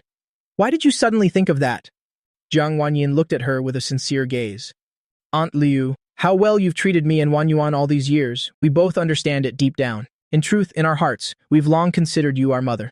Throughout the past 6 years, Liu Xiaoshui had always played the role of their mother. Regardless of what the sisters faced, she was always the first one there, dedicating herself to helping them. The relationship between the three had long since transcended blood, becoming a profound kind of family bond. Hearing those words, Liu Xiaoshui's eyes suddenly reddened. She unbuckled her seatbelt, leaned toward her, and then pulled her into a tight hug. How did that bastard manage to produce 2 children as lovely as you? Jiang Wanyin also reached out to hug her. The two held each other for a long time before letting go. Afterward, Liu Xiaoshui looked at her with a look of pure reassurance. You and Wanyuan are both grown up now, and you have your own lives. As long as you both visit me when you have free time, that's enough to make me happy. Aunt Liu, please just come and live with us. That way Wanyuan and I can see you every day. Liu Xiaoshui only smiled and shook her head. It's enough that you're so thoughtful. Then she looked as if she wanted to say something else, but hesitated as if it were hard to speak. Aunt Liu, what's wrong? If you have something on your mind, please just say it. Liu Xiaoshui, who always maintained the image of a strong woman, now suddenly looked a bit shy. Hesitating for a moment, she said in a soft voice, Could you call me mother? Hearing that, Jiang Wanyin was initially stunned, but immediately after, she broke into a radiant, happy smile. Without the slightest hesitation, she called out, Mother! Hearing that word, the emotions on Liu Xiaoshui's face could no longer be contained. She embraced Jiang Wanyin once more, tears of overwhelming emotion spilling from her eyes. She choked out a response, Yes, my good daughter. By the time they drove to the late dinner appointment, the other two had already been waiting in the restaurant for some time. Stepping into the shop, they saw by the private room door nearby, Wanyuan was waving her arms vigorously at them. Getting closer, a questioning look appeared on Wanyuan's face. Aunt Liu, sis, why are you two so late? Didn't you text earlier saying you'd arrive first? Hearing this, Liu Xiaoshui's expression froze for a moment. She still didn't know how to tell Wang Yuan. Well, on the way, your sister and I discussed a few things.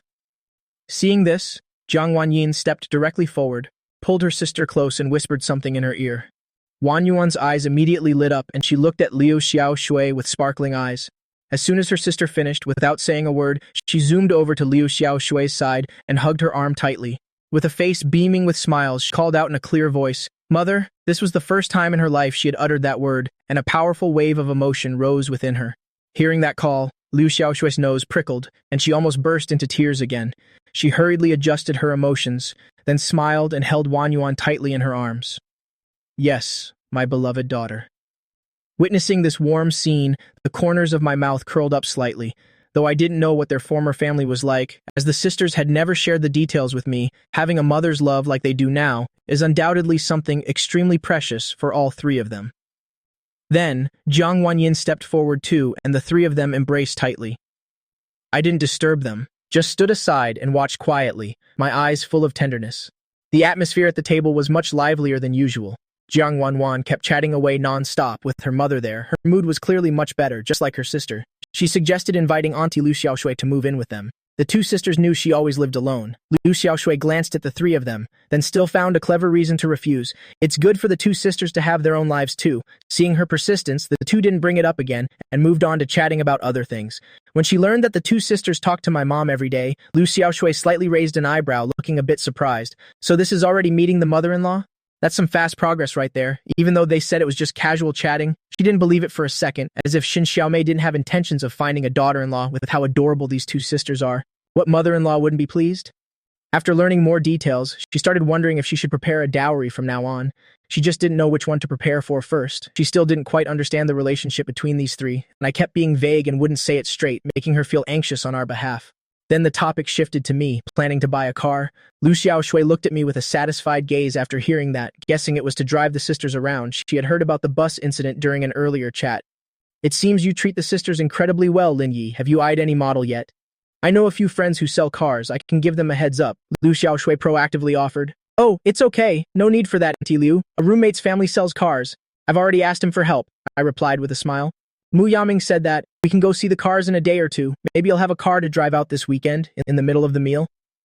A loud argument suddenly broke out outside the private room. True to her nosy nature, Jiang Wanwan opened the door, poking her small head out to check things out.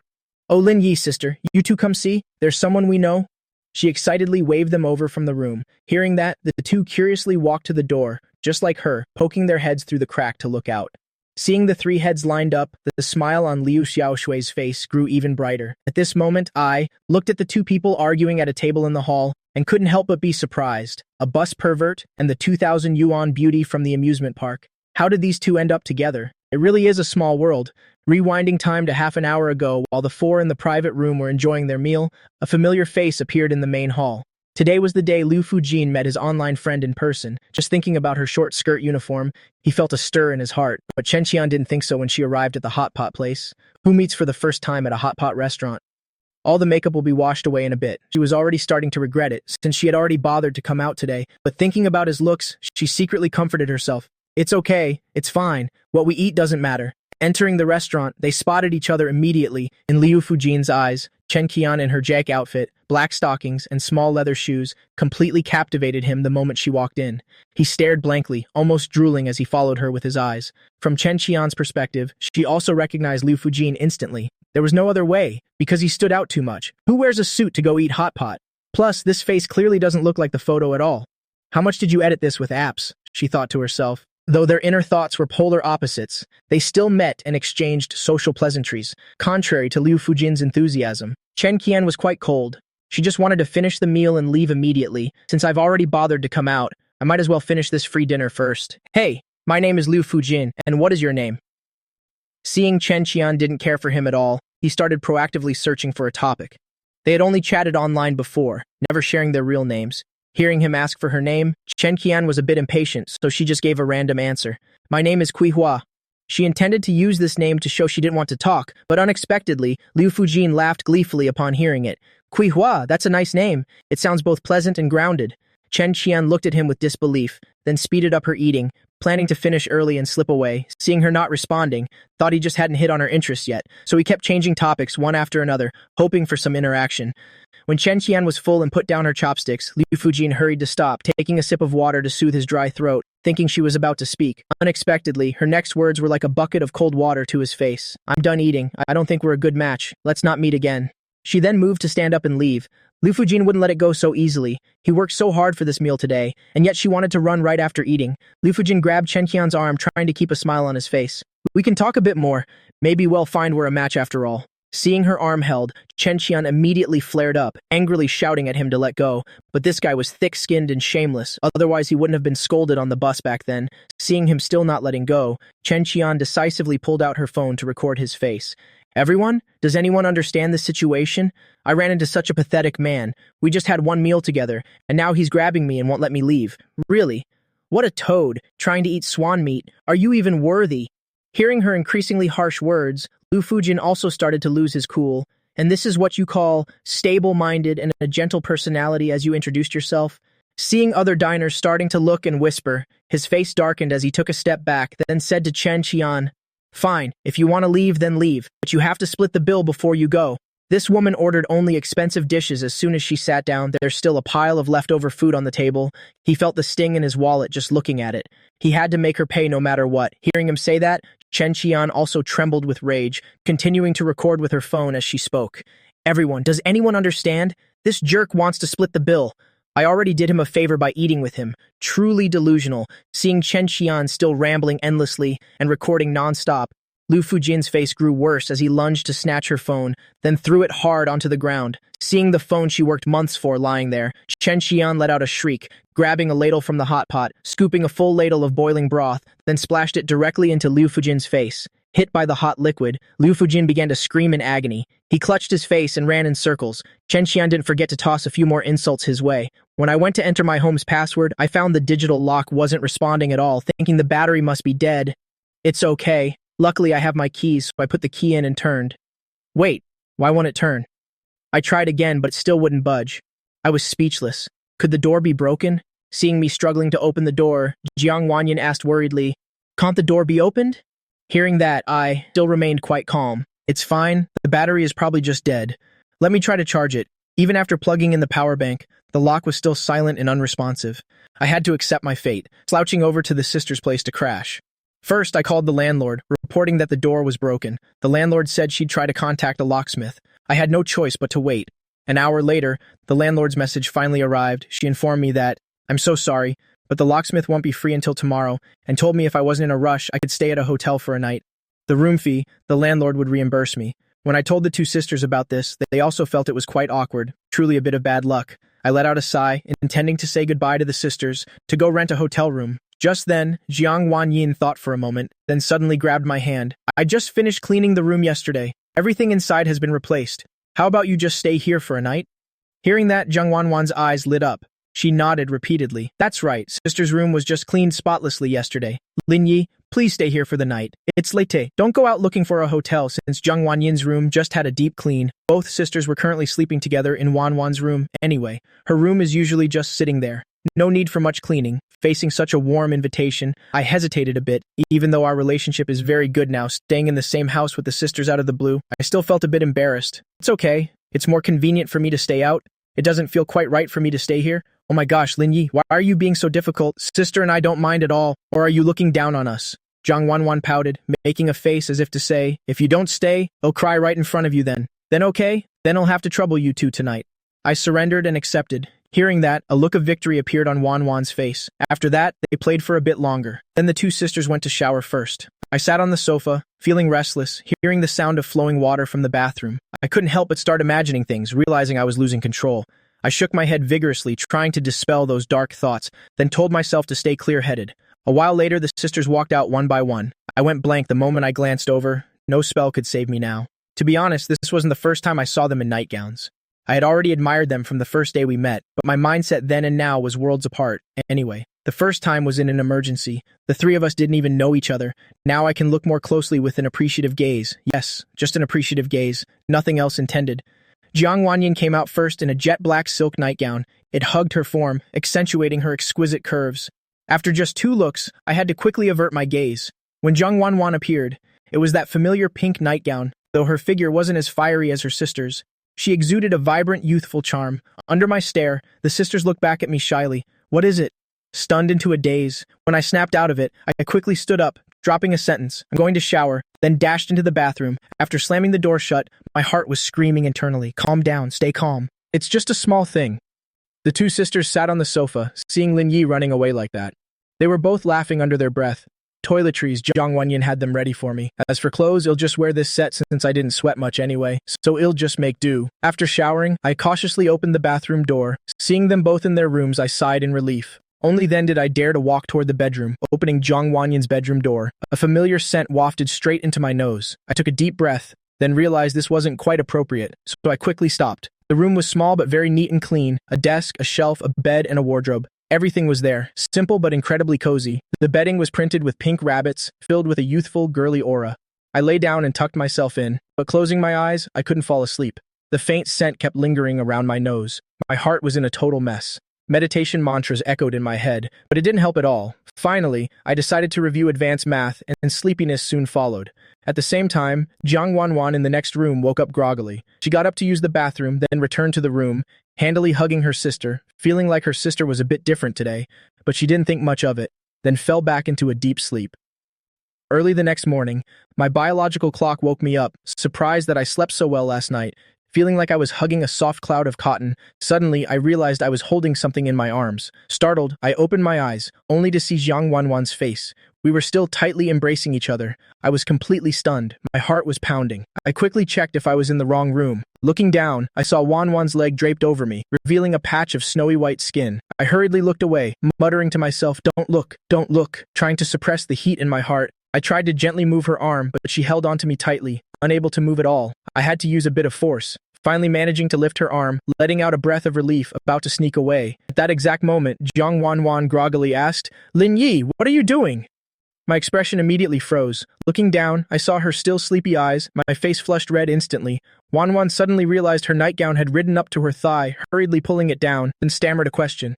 Lin Yi, why are you in my bed?" Looking at her reaction, I helplessly shook my head, thinking that her sister had given this room to me. Jiang Wanwan looked around, her face flushing even deeper, realizing she was the one in the wrong bed. So without a word, she scrambled off the bed, not even stopping to put on slippers. Running for her life back to her room, I sat on the bed in a daze, still in a state of shock.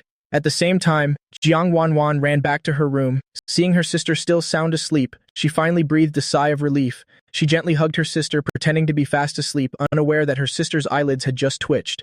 Rewinding time to 20 minutes ago, Jiang Wanyin, an early riser, had already woken up. Finding her sister not beside her, she couldn't help but wonder. She opened the bedroom door, looking around everywhere. But her sister was nowhere to be found. Her outdoor shoes were still there, making her more anxious. She sent a text to Wanwan, only to see the phone still on the bedside table. Her heart tightened. Did something happen to her? She tiptoed to her own bedroom door, gently placing her hand on the door, on the handle, trying to open it as quietly as possible. Through the narrow crack, she saw 2 pairs of white legs on the bed draped over someone else, though she couldn't see the upper bodies. From her perspective, it felt like her sister wasn't wearing any clothes, she thought in complete shock. Did Wanwan and Lin Yi already? Jiang Wanyin lay back down on the bed, pretending to still be sound asleep, but inside, her emotions were like a raging sea. She heard the sound of her sister running toward her and tried to maintain her sleeping expression. At this moment, all 3 were in absolute silence, each with their own thoughts and calculations. Jiang Wanyin wondered privately why her sister and Lin Yi wanted to hide this relationship. Was it for fear she'd become an obstacle? Time passed. All 3 realized it was time to get up. Finally, Jiang Wanyin was the first to open her eyes, pretending to have just woken up, waking her sister up to get ready for school, then knocking on Lin Yi's door, urging him to wake up too while brushing their teeth. Wanwan's small face was flushed with embarrassment. She stood barefoot on the floor, quickly slipping into her slippers. Seeing this, Jiang Wanyin had a flicker of complex emotion in her eyes but said nothing. After getting washed up, Jiang Wanyin waited for Auntie Liu Xiaoshui to pick her up. Liu Xiaoshui noticed Wanyin's strange expression and asked with concern, "Wanyin, what's wrong? Are you not feeling well today?" Jiang Wanyin smiled faintly, reassuring her, "It's nothing, Auntie. I probably just woke up a bit too early and feel tired." Though Auntie Liu was still suspicious, she didn't press further, planning to check on Wanwan and Lin Yi later. Meanwhile, Lin Yi and Jiang Wanwan went to class together as usual. The first 2 periods today were computer lab because of the morning's trouble. They were a little late to class, but Jiang Wanwan didn't think it was early at all. Being 10 minutes late was something she found hard to accept. The two stepped into the classroom together, finding the back rows already full, so they had to sit in the front row. Classmates were used to seeing them always together as a pair. In everyone's eyes, they were the class couple. Wanwan was a bit surprised to see Lin Yi sitting so close. After all, this was their first time attending class together. When the lesson started, I felt a bit bored, so I started looking around, accidentally glancing at Jiang Wanwan. Today she wore tight-fitting jeans, highlighting her long, flawlessly slender legs, making me unable to resist taking a few more looks. Jiang Wanwan noticed my gaze, her cheeks flushed instantly, thinking to herself, "What a pervert. Didn't Lin Yi see enough this morning?" Seeing him staring without blinking, Wanwan couldn't help but ask softly, "Is it pretty?" I nodded instantly without hesitation. "Yeah, very beautiful." I realized I was being too blunt after saying it, then looked at her sheepishly. Wanwan was flustered by those words and playfully scolded, "You pervert!" I was captivated by that bashful expression, staring blankly at her face, until she had to reach out and pinch my waist. Bringing me back to my senses, Chen Wen, sitting nearby, secretly watched this, a satisfied smile blooming on his face, exclaiming in his heart, "So sweet, truly a match made in heaven." During the break between classes, Mu Yaming told me that I could go to his family's shop this afternoon to see the car, making me incredibly excited. But when I took out my phone and saw a message from Liu Xiaoli, the smile on my face vanished instantly. Seeing that, Jiang Wanwan showed a face full of worry. "Brother Lin Yi, what's wrong with my sister? She seemed fine this morning. She didn't realize her sister might have noticed something." My heart tightened. I guessed Jiang Wanyan might have discovered their secret. After all, Jiang Wanwan wasn't by her side all last night. I decided to confess to Jiang Wanyan anyway. They hadn't done anything that crossed the line. I was just worried Jiang Wanwan would feel embarrassed if she knew. After school, Jiang Wanwan and I biked home together. Back at home, Jiang Wanyan was busy in the kitchen preparing lunch. Seeing that the two had returned, she stepped out of the kitchen to greet them. "You're home late today? I've only just started preparing the food. Just wait a bit, you two, sister. Is everything okay today?" What could be wrong with me? The decoration plan was finalized today. Construction can start in 2 days, Jiang Wanyan said happily. Seeing her sister so happy, Jiang Wanwan finally felt at ease. She sat down on the sofa, continuing to cheer her sister up. As for me, ignoring Jiang Wanyan's protests, I insisted on going into the kitchen to lend a hand. The two of us quietly prepared lunch together. Not until the stew was in the pot did we have a moment to breathe. Jiang Wanyan told me to go out and sit down first, but I took another step closer to her and asked softly, "Wanyan, do you already know something?" Her body stiffened slightly. She took a step back and started feigning ignorance. "What are you talking about?" Seeing that she wouldn't admit it, I continued to press closer, until she was pinned against the wall, unable to retreat any further. "Wanwan and I shared a bed last night," I confessed. Jiang Wanyan's breath caught.